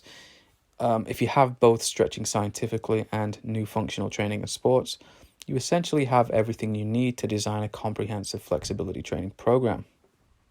Okay, the second book is Becoming a Supple Leopard, the 2nd edition by Kelly Starrett, who is a physical therapist and CrossFit coach who runs the company, The Ready State. Kelly's book is hugely popular. It's got something like 2,500 reviews on Amazon with a nearly 90% 5-star rating. And at first glance, you can see why. It's very easy to read, and it offers a wide selection of drills to help you reduce pain and improve range of motion for practically every part of the body. The banded traction techniques, which Kelly calls distractions, are a classical physical therapy technique that belongs in the mobilizations and manipulations I talked about earlier in my discussion of true joint mobility, and they're designed to restore normal accessory motion in the joints, and they may offer relief to people experiencing impingement-like symptoms such as pinching at the front of the hip during deep squats, and people who suffer from chronic sore spots in their muscles, which are more commonly known as trigger points. They might find the foam rolling and lacrosse ball techniques uncomfortable but still effective. And Kelly provides a simple way of assessing your flexibility restrictions by using compound movements such as the squat, the hip hinge or deadlift, the pistol squat. But readers need to understand that movement is not a one-size-fits-all phenomenon, and they shouldn't be disheartened or discouraged if they cannot do the movements the same as Kelly shows them in the photos. My personal opinion of the book is that while it offers some useful information, I do think it's a little overrated. Kelly was one of the figures who popularized the use of the term mobility, and while he uses it in the book to describe a system of self-care and maintenance, this book has certainly contributed to the word mobility being erroneously used to describe dynamic flexibility. Now, while I'm on the subject of mobility, I want to make an important point about this whole mobility versus flexibility issue. Even though in this podcast and elsewhere, I've pointed out why, if what you're doing is increasing range of motion, then you're increasing flexibility and not mobility. At the end of the day, it is not up to me to decide what words you want to use to describe the things you do. I believe wholeheartedly in freedom of speech, and if you want to call what you do mobility or mobility training, then that's up to you. It is not my job to stop you, but I do believe that you at least need to be aware of what those terms mean from the perspective of the scientific and the academic literature, and that if you choose to call what you do mobility training and what you're doing is designed to increase range of motion, then you're using an incomplete and an inaccurate model of the nature of joint movement. If you're aiming to increase range of motion, you're aiming to increase flexibility, no matter what types of ranges of motion you're focusing on. And if what you're doing focuses on improving the sum of all the pillars of movement, and you use the word mobility to describe a person's total quality of movement or their movement pattern competency, then you're using the terminology correctly. But again, it's up to you what name you decide to give to what you do. I don't want my message to come across as sounding like some declaration of war on the use of the term mobility, but rather for you to see it for what it actually is. It's an attempt to properly educate the public and the health and fitness community on the full picture of flexibility and its role in joint function and human movement. So just to get back to the book, Kelly appears to insist that we should adopt a neutral spine to all movement, and he also states that we should force the knees out during squatting, and that we take a toes forward approach to our squatting stance. Now, while these claims enjoyed some popularity following the book's publication, they've since faced an incredible amount of resistance from the health and fitness community, because maintaining a neutral spine is not a natural position. And many people can squat with their knees collapsing in and toes pointing out, and they're absolutely fine. Also, there are no references at all.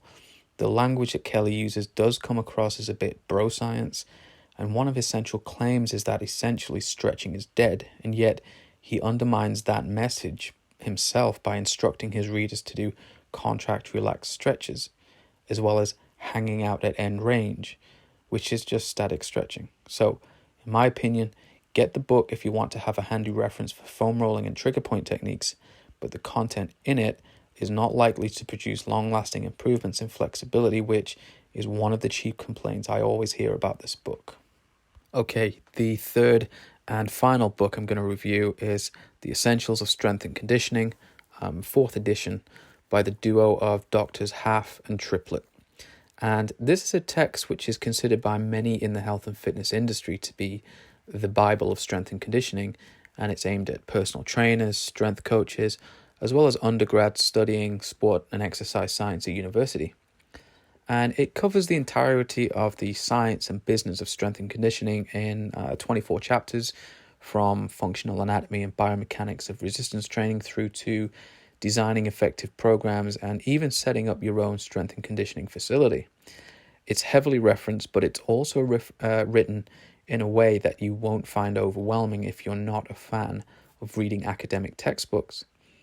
And if your job involves coaching other people to get fitter, stronger, and healthier, I highly recommend you stock this book in your personal library, because you're very likely going to keep going back to it as a valuable reference many, many times.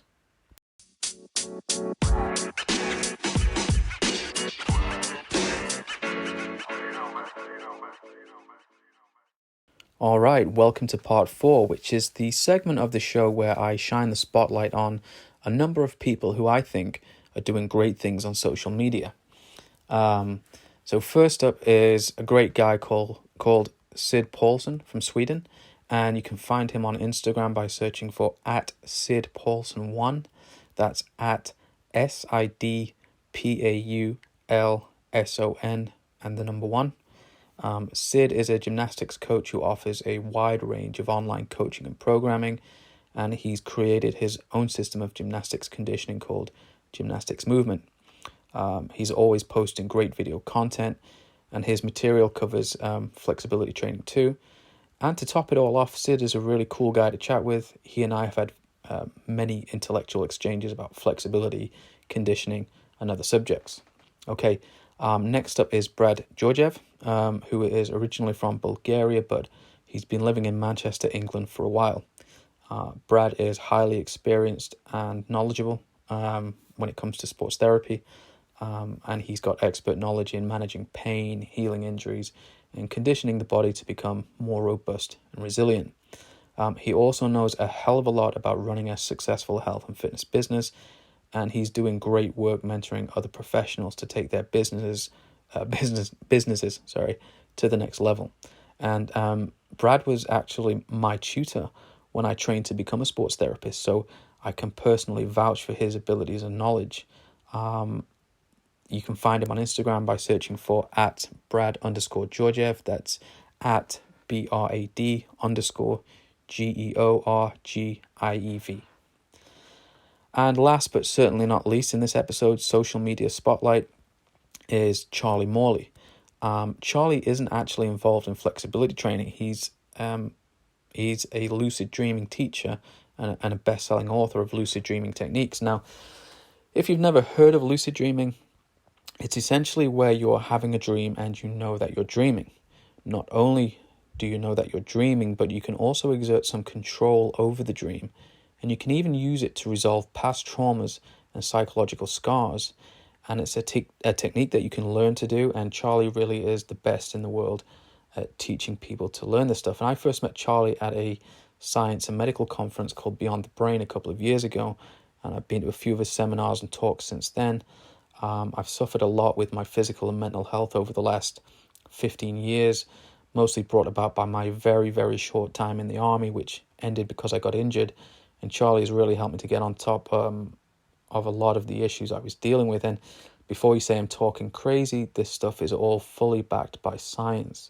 There was even one study that showed people improve their squats just by practicing their squats in their lucid dreams, because in a lucid dream, the brain interprets what's going on as being 7 times more vivid than what happens in real life. It's crazy, and I'm not kidding. This stuff actually happens. So I recommend you check out Charlie and his amazing work. You can find him on Instagram by searching for @Charlie_Morley_lucid_dreaming. That's @CHARLIE_MORLEY_LUCID_dreaming. And if you're having trouble finding these guys on Instagram, you can find them if you just go to my account @flexibility.research and search for them in the list of people I'm following, because I follow them and I'm seeing nothing but amazing stuff from these guys.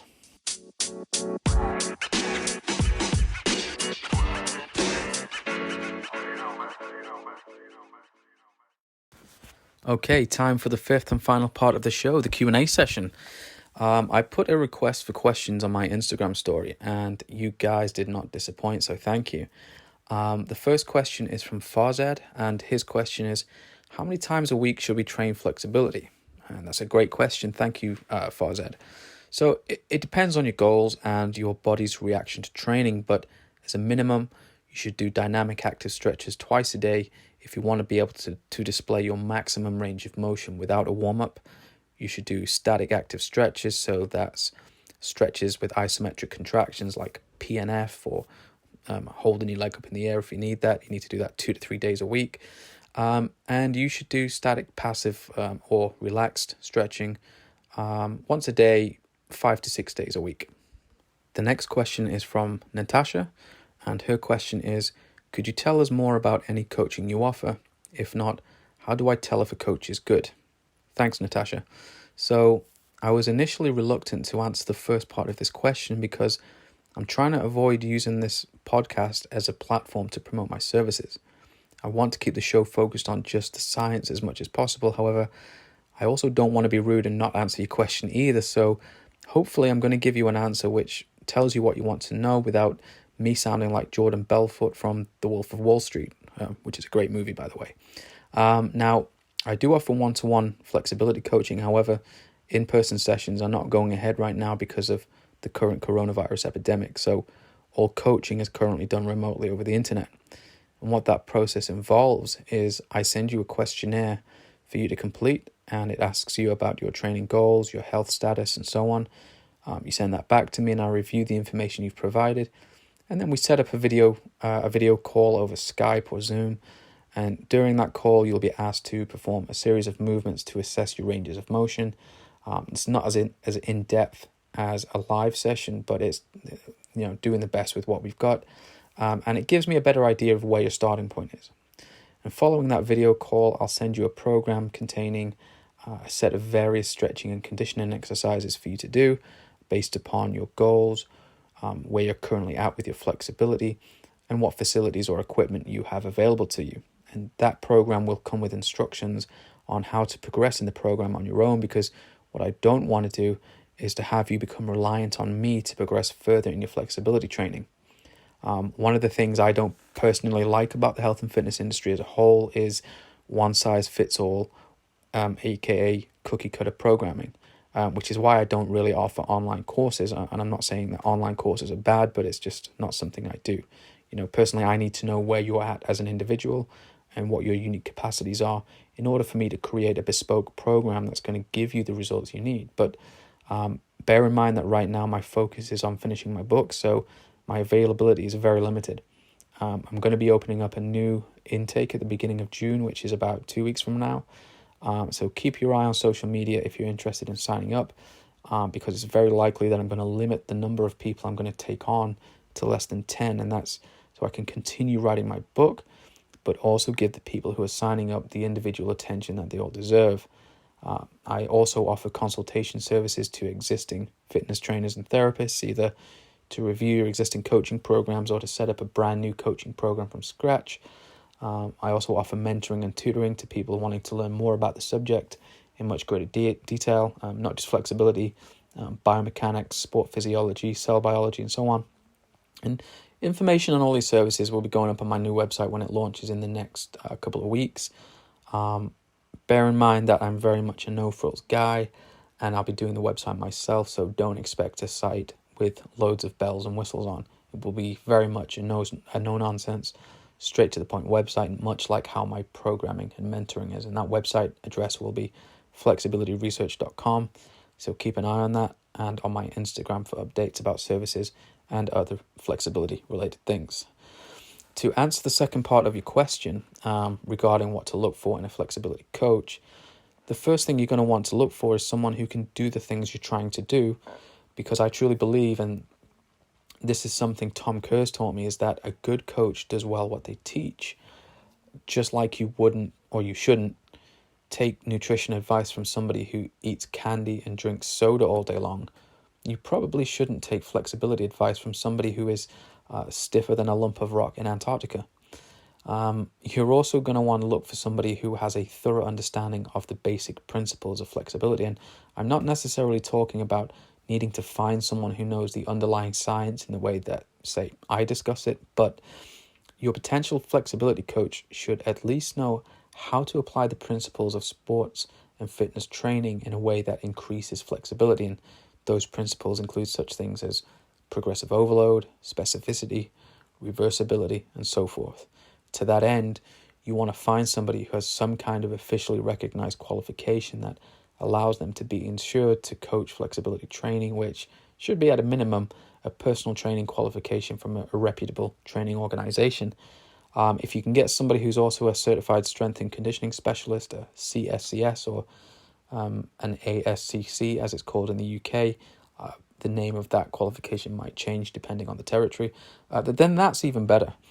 Currently, there really aren't any worthwhile qualifications dedicated exclusively to the subject of flexibility training, and it's something that I'm working on, and I hope at some point in the near future to be able to give you more information on a potential qualification that I'm developing, which will be equivalent to a master's degree. But right now, as long as somebody is licensed and insured to teach fitness and exercise, and they have a very good understanding of the basics of flexibility training, that's usually enough to be making progress in your ranges of motion. And speaking of ranges of motion, any potential flexibility coach should be able to describe the different ranges of motion and the respective different types of stretching in a way that makes you feel confident about their knowledge base. And if you're currently a health and fitness professional, whether you're a personal trainer, a manual therapist, or a strength coach, and you're looking for some kind of qualification to add to your CV or your resume, you don't need to be wasting your money on weekend courses that are excessively overpriced, which only teach you the basics of different types of stretching, and which you come away from with a certificate or a title that actually has no real world utility and often isn't even recognized for CPD or CEU points from by many awarding bodies and insurance companies. However, that last point comes with this important caveat. I believe in the free market, and I believe people have the right to create and sell courses on whatever subject they want and whatever content they want. I might not agree with the content, but I respect their right to do that, and I also respect your right as the consumer to spend your money on whatever you want.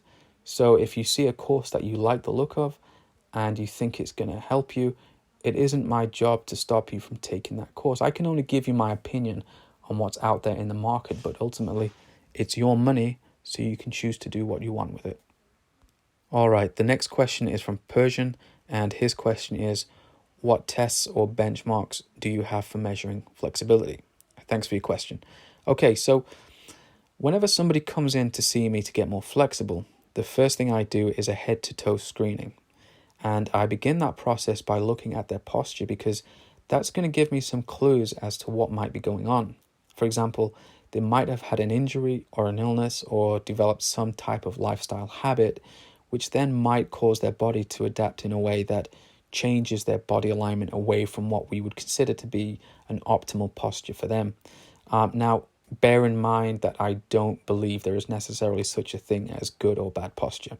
And I certainly don't automatically try to fix what some people might call bad posture, because, like I said, their posture might be a certain way for a reason, and it might even be a protective mechanism. So by trying to arbitrarily change it so that it fits some shape of ideal posture, I might actually be doing more harm than good. But at the same time, looking at posture can give you some very good clues about previous injuries, potential weaknesses and imbalances, and also it gives you a fairly accurate reading of a person's emotional state, because posture and emotions are deeply connected. So once I've taken a baseline reading of that person's posture, I'll then assess joint mobility, which, if you remember from part 1 of the show, that's the quality of intra-articular motions or accessory movement. And I'll do that by performing what are called joint plane movement tests. For example, the joint plane movement test that I'll do on, say, the knee joint will check for backward and forward glide of the tibia on the femur, medial and lateral translation of the tibia on the femur, medial and lateral displacement of the patella. I'll check for depression of the patella, and also anterior-posterior movement of the fibula on the tibia. And what I'm looking for in these tests is, for example, in the joint play test for medial and lateral translation of the tibia on the femur, I'm expecting to feel what we call tissue stretch.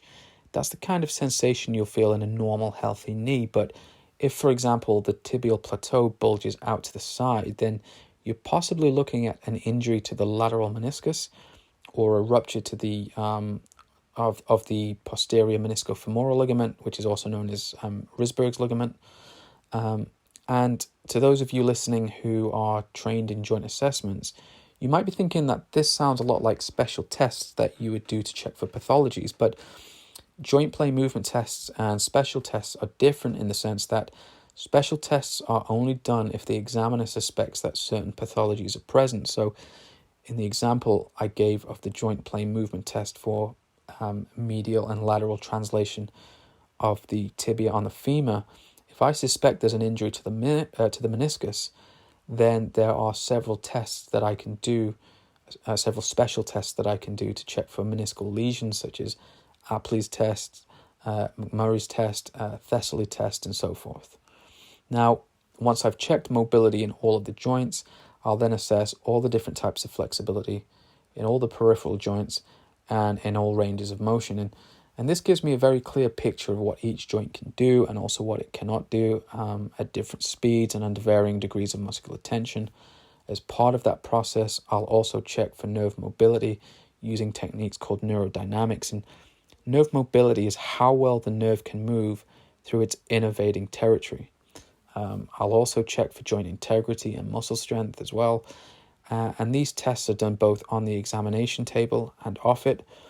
If the person I'm examining is an athlete who requires flexibility for their chosen sport, I might also get them to perform movements from the sport, because sometimes what might look like a lack of flexibility is not down to short and tight muscles, but rather it may actually be due to a lack of motor control, also known as coordination. So then it becomes a technique issue rather than a flexibility issue. So that's my process for testing flexibility. As far as flexibility benchmarks go, it depends on who I'm dealing with and what their chosen sport or activity is. Normally, I'll look at what range of motion they need for the movements in their sport, and then train them to a point where they're able to display that amount of dynamic active flexibility without a warm-up, also called cold flexibility. So, for example, a few years ago when I was coaching the England full contact karate team, I expected every athlete on the team to be able to kick to at least their own head height without a warm-up, meaning that they were able to do it as soon as they woke up and rolled out of bed first thing in the morning. No warming up, no stretching, just being able to kick that high and with power instantly. And that's a benchmark that I think any martial artist who uses kicks should have, because at the end of the day, what is the point in training fighting techniques if you first need to warm up to use them? You know, you're not going to ask a guy trying to rob you to hold on for 15 minutes while you do some joint rotations and you jog on the spot to get your heart rate and temperature up. In order to have that ability to show your full dynamic flexibility without a warm-up, you need to have a static reserve of about 15 to 30 degrees. And the exact amount will vary depending on the person, but it's very rare that I've met a person who needed a static reserve of more than 30 degrees to be able to display their dynamic flexibility without a warm-up. So that means that you're going to have a gap anywhere up to 30 degrees between the limit of your dynamic flexibility and your maximum static flexibility, because static flexibility is always greater than dynamic flexibility. So another benchmark would be, does this person have enough static flexibility to facilitate the dynamic flexibility they need? Because if you try to force your dynamic movements beyond the limit of your static flexibility, especially at the velocities that occur in most sports, then you're asking for an injury. Okay, the next question is from Noor, and their question is, how long should it take to do the splits for someone who is naturally very inflexible? Thanks for your question, Noor.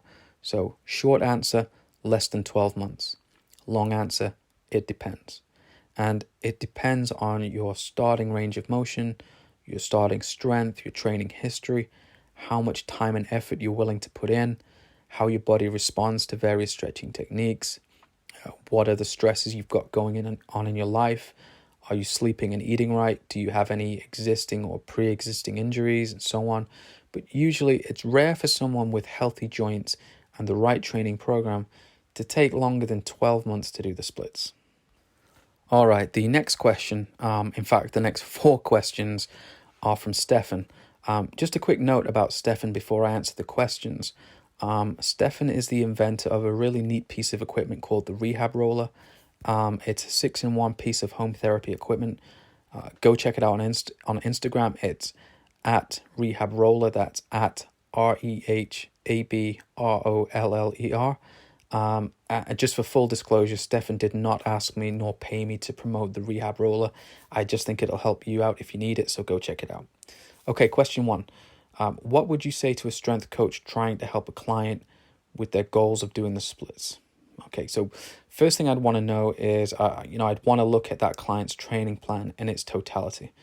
I'd want to know what exercises are they doing, what order are they doing them in, how intense are the exercises, what is the volume like, are they getting enough rest, are they hydrated, are they getting enough sleep, is their home life stressful, and so on. And hopefully by now, listening to this podcast, you see that flexibility training isn't as simple as sitting in a passive stretch. Okay, but the bottom line is, pay attention to the intensity of the stretches. Oftentimes, either the isometric contractions in static active stretches like PNF are just not intense enough. And even static passive stretches, aka relaxed stretches, need to be at around 70 to 100% of maximum tolerable discomfort held for several minutes for you to really see results from them. And that's shown in the research in studies comparing constant angle stretching to constant torque stretching. Constant angle stretching is when the angle between the joints is maintained for the duration of the stretch, and constant torque stretching is when the intensity of the stretch is maintained, which will often involve incrementally increasing the stretch throughout the exercise. All right. So question 2, how do you program your flexibility training? I'm not sure if you mean me specifically, Stefan, or just how do you program flexibility training in general. So I'm going to answer for both. My personal training consists of doing joint rotations and dynamic stretches in the morning, and no, those are not controlled articular rotations, or CARs as everyone is calling them. They're just the same joint rotations I was taught as a kid in my martial arts classes. I do around 5 sets of 10 repetitions. The first set is really super slow. Then the second set is a little bit faster, all the way on up to the 5th set, which is around 75% of the maximum speed I can go. And again, that's because they're dynamic stretches. And again, joint rotations are just rotational dynamic stretches. And dynamic stretches need to be approaching velocities of at least 75% of the speed required for your sport or activity. And remember, flexibility is speed specific, so slow movements are great right at the beginning, but at some point, you're going to have to speed them up. Understand that I'm not talking about wildly flinging your limbs around. Dynamic stretches should always be controlled, but controlled at speed. Okay, the dynamic stretches for my arms are simply raises in the vertical and horizontal planes. For my legs, I do leg raises to the front, side, and back. Again, about 3 to 5 sets of 10 to 15 repetitions, depending on how I'm feeling. And then I'll do dynamic stretches for the trunk by doing spinal flexion extension, lateral side bending and rotation. In the evenings, I'll either do a technical martial arts workout like light sparring or fighting drills, or a strength-based flexibility workout, or I'll go for an aerobic run. I start every evening session, no matter what I'm doing, with a 10 to 15 minute aerobic warm-up and dynamic stretches, which are very similar to the ones I do in the morning. I finish every evening session again, no matter what I'm doing, first with isometric stretches, and the intensity will depend on my volume for that week and what the main workout consisted of that evening. And then I'll do relaxed stretches last, and relaxed stretches or static passive stretches are held for a couple of minutes each, and I really only do a couple of stretches for my upper body and my legs. For my legs, I only do side and front splits, which are enough for what I need. Okay, so Stefan's next question is, what are your top 3 exercises for karate flexibility? And I'll break this up into my favorite exercises for each of the pillars of movement. So for static flexibility, side and front splits are going to be pretty much all you need for karate, unless you're extremely short and tight in other muscles and it interferes with your ability to perform the movements. For dynamic flexibility, do the leg raises I described in my answer to the previous question. You can also see the exact same exercises in Tom Kurz's book, Stretching Scientifically, in the dynamic stretching chapter. For strength, squats done with a very wide and low stance, which you might also call the sumo stance or the horse stance. Again, check out Tom Kurz's DVD, Flexibility Express. I also do long lunges, also known as Bulgarian split squats. I do Romanian deadlifts, and also just regular deadlifts to strengthen the back, because you need to be able to tolerate forces traveling through the trunk when you kick and punch. And also Cossack squats. Cossack squats are phenomenal for getting that kicking chamber flexibility. For power, there's nothing better than punching and kicking a heavy bag. For endurance, I think every martial artist should be able to run a couple of miles without gassing out. So make sure you're getting in your cardio a couple of times a week. For kicking endurance, go check out Bill Wallace's chair kicking video on YouTube. If you just type into the search bar, Bill Superfoot Wallace chair, Superfoot is spelled S-U-P-E-R. Sorry, I'll start again. S-U-P-E-R-F-O-O-T, and you'll see the video come up in the first couple of results. He's wearing a yellow Panther Productions t-shirt and black sweatpants.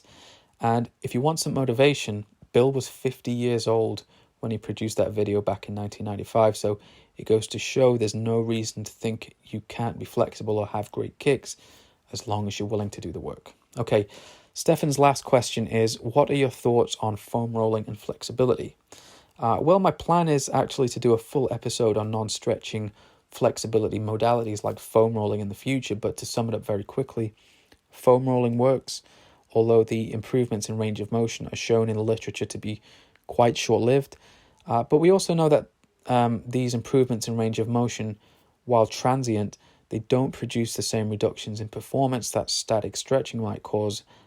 Again, whether static stretching reduces performance depends on, how you define performance, how you're doing the stretches, for how long, and so on, which explains why there's so many contradictory results in the literature. But if you need a static stretch during your warm-up to access the range of motion you need for your workout, and you find that static stretching reduces the strength of your muscular contractions or makes you feel tired and sluggish, try giving foam rolling a try, and see if that gives you the access that you need without the reductions in strength.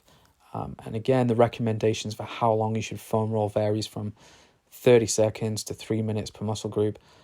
Look, trial and error is your best friend. Try it. See what combination of time and intensity works for you. Thanks for all the great questions, Stefan. All right, this next question is from Kane, and I really like this one. And Kane asks, how can I use flexibility to develop my programming for hypertrophy and strength training? And that's a great question. Thank you, Kane. In case you're listening and you don't know what hypertrophy is, it just means muscle growth. Okay, so I mentioned earlier in the episode during my analysis of Nuzzo's paper that interset stretching, so doing static passive stretches or relaxed stretches between sets of weightlifting, has been shown to increase both strength and hypertrophy. Now, while static passive stretching's effect on reducing post-exercise soreness is inconsistent in the literature, speaking purely anecdotally, but this is from coaching thousands of people over 20 years, I know that some people feel like static passive stretching after their workouts makes them feel less sore. Now, we know from some research by, I'm trying to remember the name now. I think it was Torres et al. In 2013. I'll continue answering while I just search for the paper, but their study showed that while static passive stretching after exercise doesn't affect the main indicators of muscle damage and soreness, they did suggest that, here it is. Yeah, so the paper is by Rui Torres, who is from the North Polytechnic Institute of Health in Paredes, Portugal. There's some other names on there too, but the paper appeared in the November 2013 edition of the Journal of Science and Medicine and Sport. If you bear with me, I'm just scanning through it now. Yeah, so they showed that static passive stretching doesn't do much for post-exercise soreness caused by muscle damage, but they suggested that stretching on the days following exercise, so on your rest days, can reduce muscle stiffness, which might be a contributor to the feelings of tightness that follow rigorous exercise. So the way to fit the different types of stretching into your programming would be, first, do dynamic stretches during your warm-ups and use movements which mimic the main lifts that you're going to be doing. So for example, say you're going to be working on your squat, you could first get into a frog position, which you can see what it looks like if you just do a Google image search for the frog stretch, and you can rock your hips back and forth to prime them for the squat. If you're lacking ankle dorsiflexion range of motion, you can also get into the knee to wall stretch, and again rock back and forth, trying to touch your knee a bit closer to the wall. I mean, if you can drop into the full range of motion that you need for the squat without a warm up and stretch, meaning you can drop into your deepest squat while cold, then after your aerobic warm up, just do a few sets of bodyweight squats, but spend a couple of seconds at the deepest point of the squat, longer than you normally would do when you're squatting with the load on your back. So say you spend, a second at the bottom of the squat during your main lifts, spend 2, 3, 4 seconds there during your dynamic squat stretches. And because you're priming the range of motion for the workout, they still count as dynamic stretches. During your workout, spend around 30 seconds of the time you take into rest between each set to statically stretch the muscles that you've just worked. So again, in the case of the squat, when you finished a set, say your first set of 5 heavy squats, put the barbell back on the rack and then get into the frog stretch again, this time holding the position as a static passive stretch. Breathe deeply and evenly throughout your nose, through your nose. You want the intensity to be at least a 5 out of 10. Bear in mind that the intensity of stretching between weightlifting sets will be slightly less than if you were doing static passive stretches as a standalone flexibility workout. That's just because the muscles are already going to be fatigued from the weightlifting, and so if you push too hard when you're stretching between sets, you might cause excessive soreness. And again, you can do 30-second stretches like that between every set of lifts.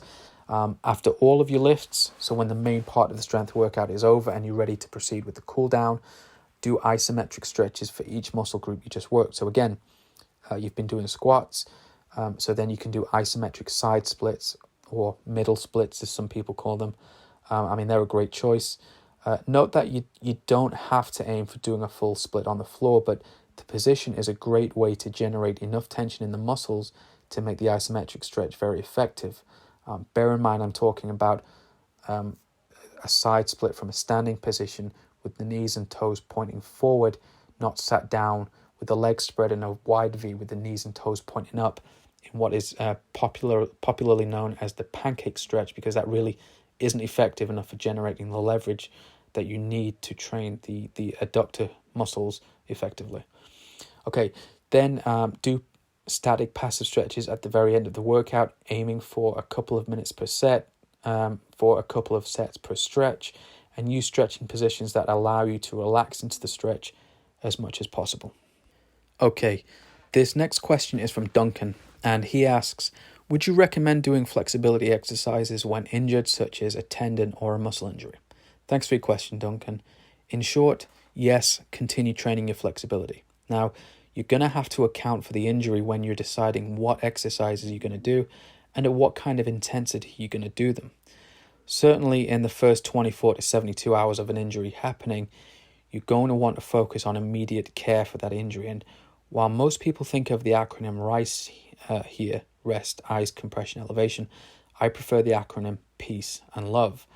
And that stands for PEACE is protection, elevation, avoid anti-inflammatories, compression, and education, and LOVE, which is load, optimism, vascularization, and exercise. And what all that means is protect, so avoid activities and movements that increase pain in the first few days of injury. Elevate, so keep the injured part higher than the heart wherever you can.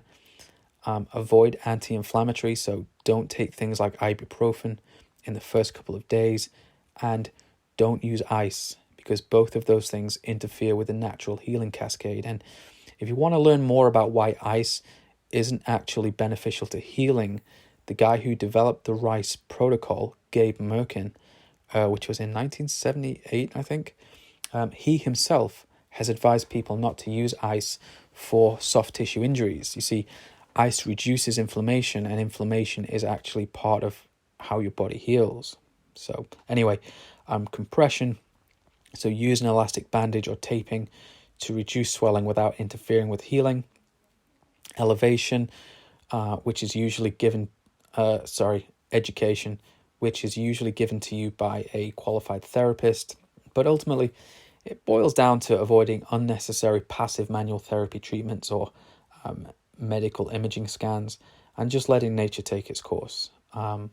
Load, so use pain as a guide to returning to physical therapy, because your body knows when the best time is to increase load, but at the same time, you want to be trying to use the injured body part as much as possible within pain-free limits. And I stress the importance of the pain-free limits part.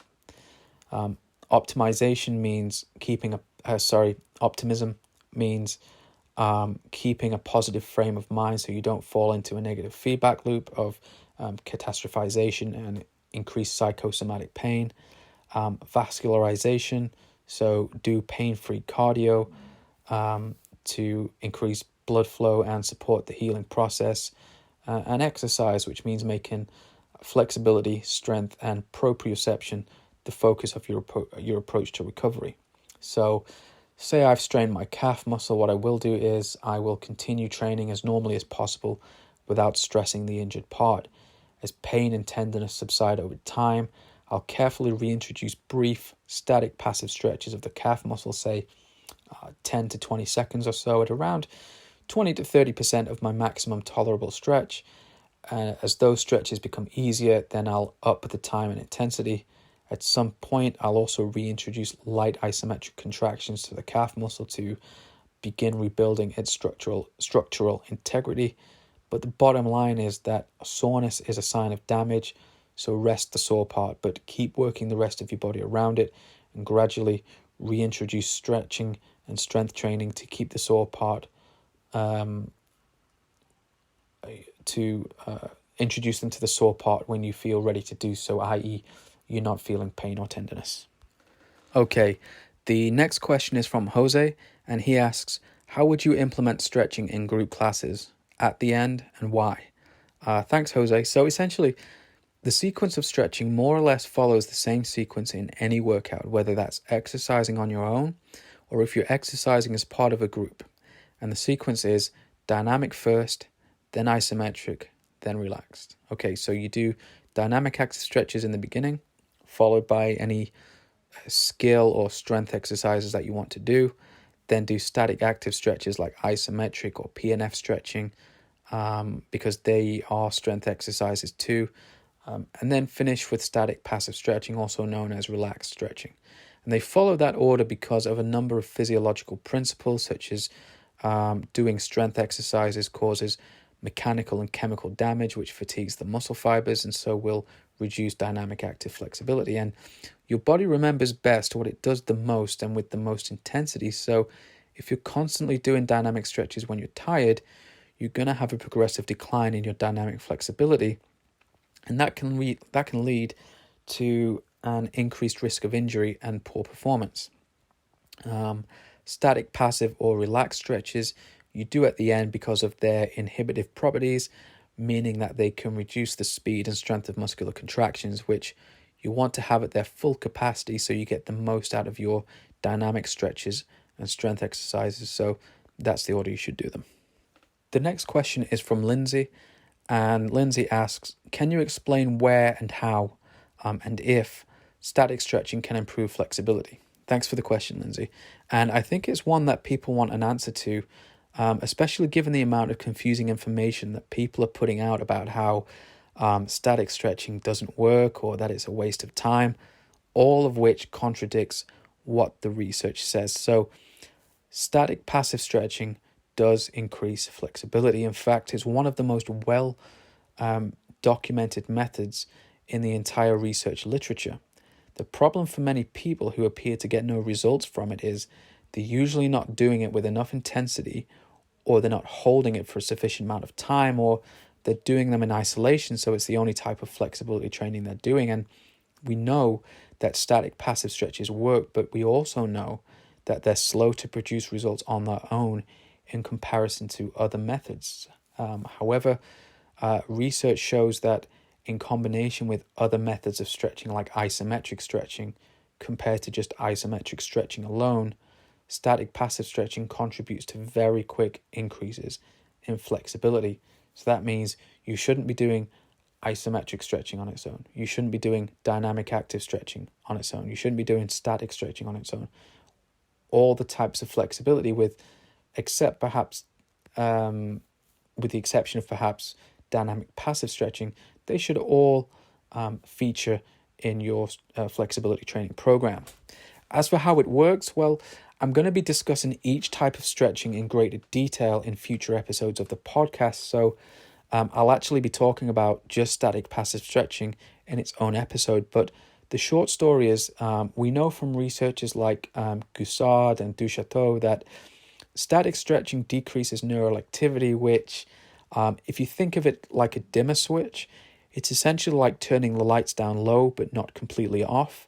And turning down the dimmer switch reduces the nervous system's resistance to the stretch. But that's also one of the reasons why static passive stretching has been shown in some studies to produce a small reduction in muscle force and performance. But again, that can be offset just by walking around for 5 minutes and doing some dynamic stretches before your main workout. And there are theories that static stretching produces morphological changes in the muscle so that it changes the muscle's architecture and makes the muscle physically longer by increasing the number of sarcomeres, or the contractile units in a muscle, in a line. Now, this theory has been disputed because we have no direct evidence for it occurring in humans yet, but we have observed this process, which is called sarcomerogenesis, in animal studies. And we know from Helene Langevin's work that continuous tensile stress, or a pulling force, as occurs when a muscle stretches, it causes fibroblasts to lay down new collagen in the line of tension. And what this means is that potentially long duration stretching can produce longer connective tissue, and that connective tissue encloses every part of the muscle fibers. And if we can elongate connective tissue, such as the perimysium, which surrounds muscle fibers in bundles, then theoretically we may be able to stimulate longitudinal growth of muscle fibers with static passive stretching. But the evidence we have for that is all circumstantial at the moment, but that might change as medical imaging technology improves. And this perhaps explains why people appear to get better results by holding static passive stretches for minutes at a time rather than 30 or 60 seconds, as happens in yin yoga. The most popular theory at the moment to explain increases in range of motion following static passive stretching is a psychophysiological effect called the stretch tolerance theory. And it basically states that we can stretch further and further with repeated bouts of static stretching because we learn to tolerate the discomfort. But at the end of the day, whatever mechanism is responsible doesn't matter. Static passive stretching works, and it works very well when done appropriately. Okay, this next question is from Abs, and he asks, where does one start in their journey to being flexible? What is the best approach? That's a good question, thank you. Hopefully, if this is okay with you, Abs, I'm going to answer this question as though I'm dealing with an absolute stretching novice, someone who is, say, in their mid to late 40s, has never exercised in their life, and they want to be able to do the splits and kick someone in the head. All right, so the first thing you're going to want to do is test where you're currently at with your flexibility. And you do that by trying to perform the stretches or poses that you eventually want to be able to do. For example, getting into a front split as far as you can, taking great care not to push too far or too hard, and then measuring the angle between the joints using a goniometer or an inclinometer, and then recording that as your starting point. For example, you could write it down in a notebook or on your phone. If you don't have access to those, you could take a picture too, because it can be, you can use that as a qualitative measure of improvement, and it's a great motivational tool too. I recommend starting with short duration, low intensity static passive stretching, such as 30 to 40% of your maximum tolerable stretch for about 20 to 30 seconds. In the beginning of your training, you're going to be focusing more on building the habit of stretching rather than focusing on improving range of motion. Once you have that habit and those stretches become easy, build up the time and intensity of stretching, say a 10% increase in intensity and a 10 to 20 second increase in time every few workouts. And after a couple of weeks, you should be holding your static passive stretches for around 2 minutes each and doing them to at least 80 to 90% of your maximum stretching tolerance. And once you can do that without getting any soreness after stretching, and remember that even static passive stretching can produce muscular soreness if it's intense enough, then the next thing you're going to want to do is to gradually introduce isometric contractions of the muscles opposite to the ones being stretched. So if you're doing a hamstring stretch, you want to contract the quad muscles. And this takes advantage of a naturally occurring neuromuscular reflex called reciprocal inhibition, which basically means that when one muscle contracts, the opposing muscle must relax. And you don't really need to wait until you're holding your static passive stretches for several minutes at 90 to 100% intensity. You can introduce these reciprocal inhibition contractions very early on, even as early as the second week of stretching. I wouldn't introduce them right off the bat at the start of training for somebody who has never trained before, because they first need to get used to the sensations of static passive stretching, and you only want to give them enough work that they can handle. Ideally, within the first few weeks of training, you would also have introduced strength exercises like squats, Cossack squats, deadlifts, good mornings, front and side lunges, Nordic curls, and so on to your program. And once you've built up a moderate amount of strength in your weightlifting, for example, being able to move at least 50% of your body weight on the bar for 6 to 10 reps, especially in the squat and the deadlift, then you can start introducing isometric stretches in which you're contracting the muscles being stretched. A few people can start off with these isometric stretches right away and make good progress without suffering much in the way of soreness, but those people tend to have a decent strength training or fitness background. In my experience, untrained people who are new to strength-based stretches like isometric stretching tend to find that contracting the stretched muscles without even a small foundation of strength to work from, it produces soreness too often to make the stretches worth a while. So spending a few weeks on compound lifts to lay down that foundation of strength, it makes isometric stretching much easier to tolerate and also makes it much more effective. Start your isometric stretches by doing short duration, low intensity contractions. We're talking, say, 20 to 30% of your maximum voluntary contraction, or MVC, and you're going to be holding them for about 10 seconds each. And that's a good place to start, because when you get to the point where you're holding 100% MVC or 100% maximum effort contractions, you need to know how to ramp up or build up the strength of contraction. If you tense the muscles too hard or too fast, you can cause an injury. So progressively learning how to control the buildup of tension in your muscles is a very important step in the learning process.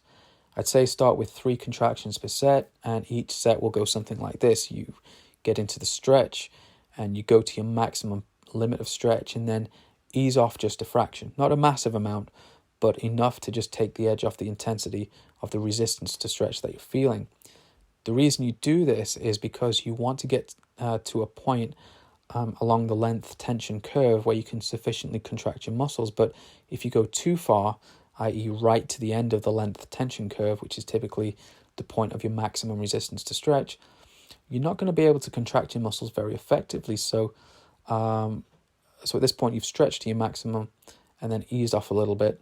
Slowly begin contracting the stretched muscles, and you want to aim for about 20% per second. So if you're building to up to 100% MVC or max effort, you would hit 20% in the first second, 40% in the second, 60% in the third second, and so on up to 100% by the fifth second. So the ramping up will go something like this. So you get into the stretch, you ease off, you begin contracting 20%, 40%, 60%, 80%, 100%. Obviously, when you're only doing 40 or 60% max effort contractions, your build-up is only going to take 2 to 3 seconds. But when you're at 100%, you want the build-up to last around 5 seconds. Again, this is because sudden increases in muscular tension can cause injury. In some cases, it may even rip the tendon away from the bone, so build up slowly and gradually. When you reach a limit of tension for that point in your training, say, for example, you're holding 80% contractions, hold the contraction steady without letting off. for however long you're holding it for. If you're doing 10-second contractions, the 10-second count begins the moment you reach the end of your build-up or the ramping up of tension. So again, say we're doing 80% contractions lasting 10 seconds per contraction. You'd build up over 4 seconds, so 20%, 40%, 60%, 80%, and now your 10-second count starts. 1, 2, 3, 4, and so on. Make sure you breathe evenly and steadily.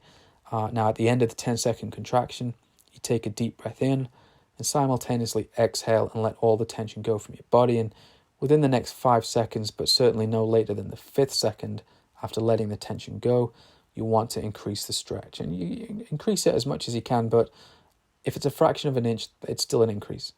Once you reach your new limit of range of motion, you repeat the cycle 2 more times to complete that set. When you've finished, get out of the stretch and rest a couple of minutes before doing another set.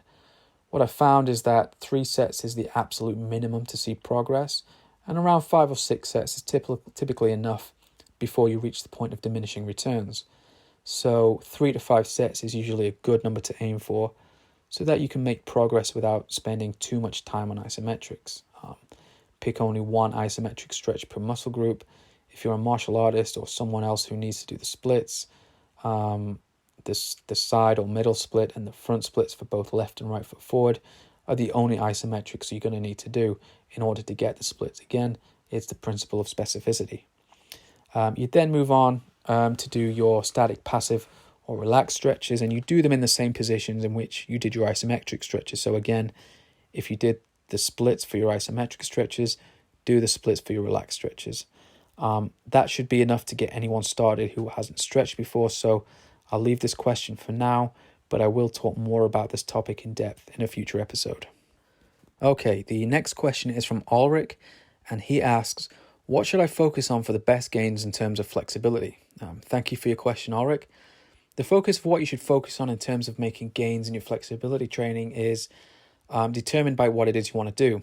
So if you're into street calisthenics, like the street bars folks on YouTube, street bars is spelled STREETBARZ. If you want to check them out, they're doing really cool stuff. But if you're doing movements like pull-ups, you want to make sure you've got enough flexibility to raise your arms overhead. So isometric and relaxed stretches with your arms in the overhead position, targeting muscles like the latissimus dorsi or lats. That's what you should be doing. If all you want to do is the splits, then just do isometric and relaxed stretches for splits. So first look at what it is you want to do, or the sport that you want to do. Recognize the positions and movement patterns that are in that sport, and then you do your stretches in those positions. Remember, flexibility is joint, position, and speed specific. The next question comes from Alessio, who asks, can you suggest 10 papers to read, like the ones you quote the most? That's a very good question. Thank you, Alessio. It's also quite a difficult question to answer because there are so many research papers out there, and it would take me too long to list 10. But I will list a couple of studies for you to check out, however, which show that static passive stretching does actually work. I'll state the title of the article, and then I'll read out the DOI, which is the Digital Object Identifier. And all you do is type that into Google and you should be able to find the article. Okay, so the first article is titled Optimal Duration of Static Stretching Exercises for Improving Coxofemoral Flexibility. Just a quick note, coxofemoral is just the anatomical term for the hip joint. So this study looked at hip flexibility. And this study showed that flexibility improved with stretches held for 10, 20, and 30 seconds, and they all improved flexibility, while the controls, i.e. the people who didn't stretch, did not improve flexibility. And it's studies like this which show that a very popular quote going around which says that nobody ever got flexible stretching for 30 seconds is utter rubbish. The DOI is doi.1080.10864044187087297762. The next article is a classic, and it's titled The Effect of Time and Frequency of Static Stretching on flexibility of the hamstring muscles. The study again showed that 30 seconds is enough to improve flexibility with static passive stretching. The DOI, it's a bit shorter this time, it's doi.org/10.10.3/PTI/77.10.1090. Okay, this next question is from someone who hasn't actually given their name, but their question is, what are examples of exercises that we need to do daily or every morning for mobility? So I'm assuming this question is referring to dynamic active flexibility when they wrote mobility, because as you'll know from part 1 of this episode, mobility is not a joint's range of motion. In terms of daily movement practice, just do simple joint rotations. So drawing large circles with each of your joints, starting slowly and progressing in speed over subsequent sets, and moving from your distal joints to proximal joints. So wrists, elbows, shoulders, ankles, knees, hips, and spine in that order. Again, I first learned these in martial arts, but they're so common in other disciplines too, like dance and gymnastics. And I was also showing them at a Harry Wong seminar in the early 90s. Harry Wong is the guy who wrote Dynamic Strength, which involves moving your limbs while tensing. And there are similar exercises as well as some of the great ones in the book called Super Joints, which was written by Pavel Tsatsouline, who is another superb instructor who I've had the honor of training with on a number of occasions. You can also do dynamic stretches, replicating the movement from your sport, starting low and slow, and building up the speed and range of motion so that by your 4th or 5th set of 10 to 15 repetitions, you're close to the range of motion you need for your sport, and you're moving at a speed which is at least 75% of the speed you need for your sport. And remember this point, even though you're moving at quite a substantial speed, you need to do so in a controlled manner. Dynamic stretching should never be a wild flinging of your limbs. And as we learned from the famed Russian researcher L.P. Matveyev, you need to perform your dynamic stretches at least twice per day in order to be able to show your maximum dynamic flexibility without a warm-up, so your cold flexibility. So do them in the morning when you wake up, and again later in the day during the warm-up in your workout. All right, we're getting towards the end of the questions now. So this next question is from Matteo, and he says, I have bad internal rotation. I fixed it with sleeper stretch 2 years ago, but it came back, and now the sleeper stretch doesn't work. Why? Okay, Matteo, thanks for your question. I'm assuming you mean shoulder internal rotation, because the sleeper stretch is a stretch for glenohumeral range of motion, which, if you're not familiar with the anatomy, the glenohumeral joint is where the head of the humerus, or the arm bone, fits into the glenoid fossa, or the shoulder socket, in the scapula, or the shoulder blade. So it's a major joint in the shoulder, and the sleeper stretch is where you lie on your side and try to increase the amount of internal or medial rotation by bringing your hand closer to the floor. So, Matteo, unfortunately, this is not a question I can give you a direct answer for without knowing your individual clinical history, what injuries or illnesses you might have had, what sports you play, what your lifestyle habits are like, how well you're sleeping, and so forth. The fact that it's come back, meaning the amount of internal rotation you have available in the joint has decreased, tells me there's been some kind of mechanism, whether it's due to trauma or an overuse injury, or just from your movement habits, which has caused the reduction in range. And this will be especially true if the internal rotation in the other shoulder is normal. If you'd come to see me in clinic, there'd be a whole bunch of tests that I'd run to check the functional status of your shoulder, but without seeing you, unfortunately, it's impossible to give you a straight answer. All I can do is advise you to play with the training variables in your stretching, so try holding for longer, do more sets, stretch more often, apply a bit more downward pressure with the other hand when you're in stretch, try alternative stretching positions, most definitely incorporate the use of weights, so do internal rotation with a cable machine in the gym for several sets of 10 to 15 repetitions. Add isometric contractions to your sleeper stretches. That should create some difference in your range of motion. But if you continue to make no progress, or your flexibility gets worse, then I recommend you go and see a physical therapist. All right, we're almost there, folks. The last question is from Blake, and he asks, what questions remain unanswered with respect to flexibility and well-being? And I think that's a great question, so thank you for that, Blake. Well, there are a number of big questions in flexibility that remain to be answered, and I think we're probably still a long way from answering them. For example, does static passive stretching at sufficient intensities cause sarcomerogenesis, i.e., does static passive stretching make muscles longer? That's one of the biggest debates that I hope finally gets answered one way or another. Another question is, does starting flexibility training influence a person's cognitive function to the point that it improves academic performance and possibly even influences IQ? You see, research shows that frequent movement and variable movement has a positive effect on cognitive function. So it would be interesting to see if by improving flexibility, which has a positive effect on movement ability, is there any carryover to logical thinking and academics?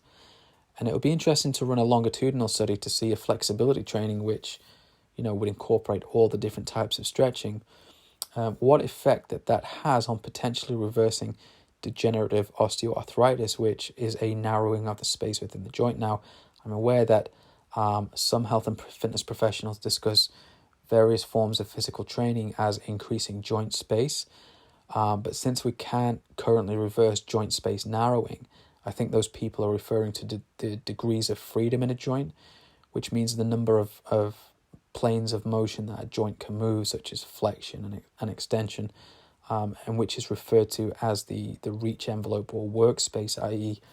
the space through which the limb attached to the joint can move, rather than an actual reversing of degenerative joint narrowing. There are loads more, but those are the ones that I'd be particularly interested in seeing happen. So that's it for this episode. I hope you found it informative and enlightening. If you like the show, please help me get the message out there by rating and leaving a review and sharing the podcast with your friends. Like I said right at the beginning, if you have any feedback, good or bad, leave a comment on social media or send me a message. Let me know if you think the show was too long or was it too short. What stuff do you want to see included next time? Is there any parts you think should be cut from the show? Now, I'm thinking about doing one episode per month, but if there's enough demand for it, and I'd love to do these more frequently, maybe even one per week. But I need to know if there's enough people asking for it. So let me know. And just once again, I want to reiterate that it is entirely your decision what name you decide to give to what you do. But I hope that if you choose to use terminology and promote messages that are not congruent with the scientific literature, then you'll at least be willing to engage in open and friendly debate about the subject. Ultimately, there's no shame in using the term flexibility or flexibility training. In fact, you should be proud to use it because it's an accurate representation of what science says. Okay, until next time, stay safe and stay flexible.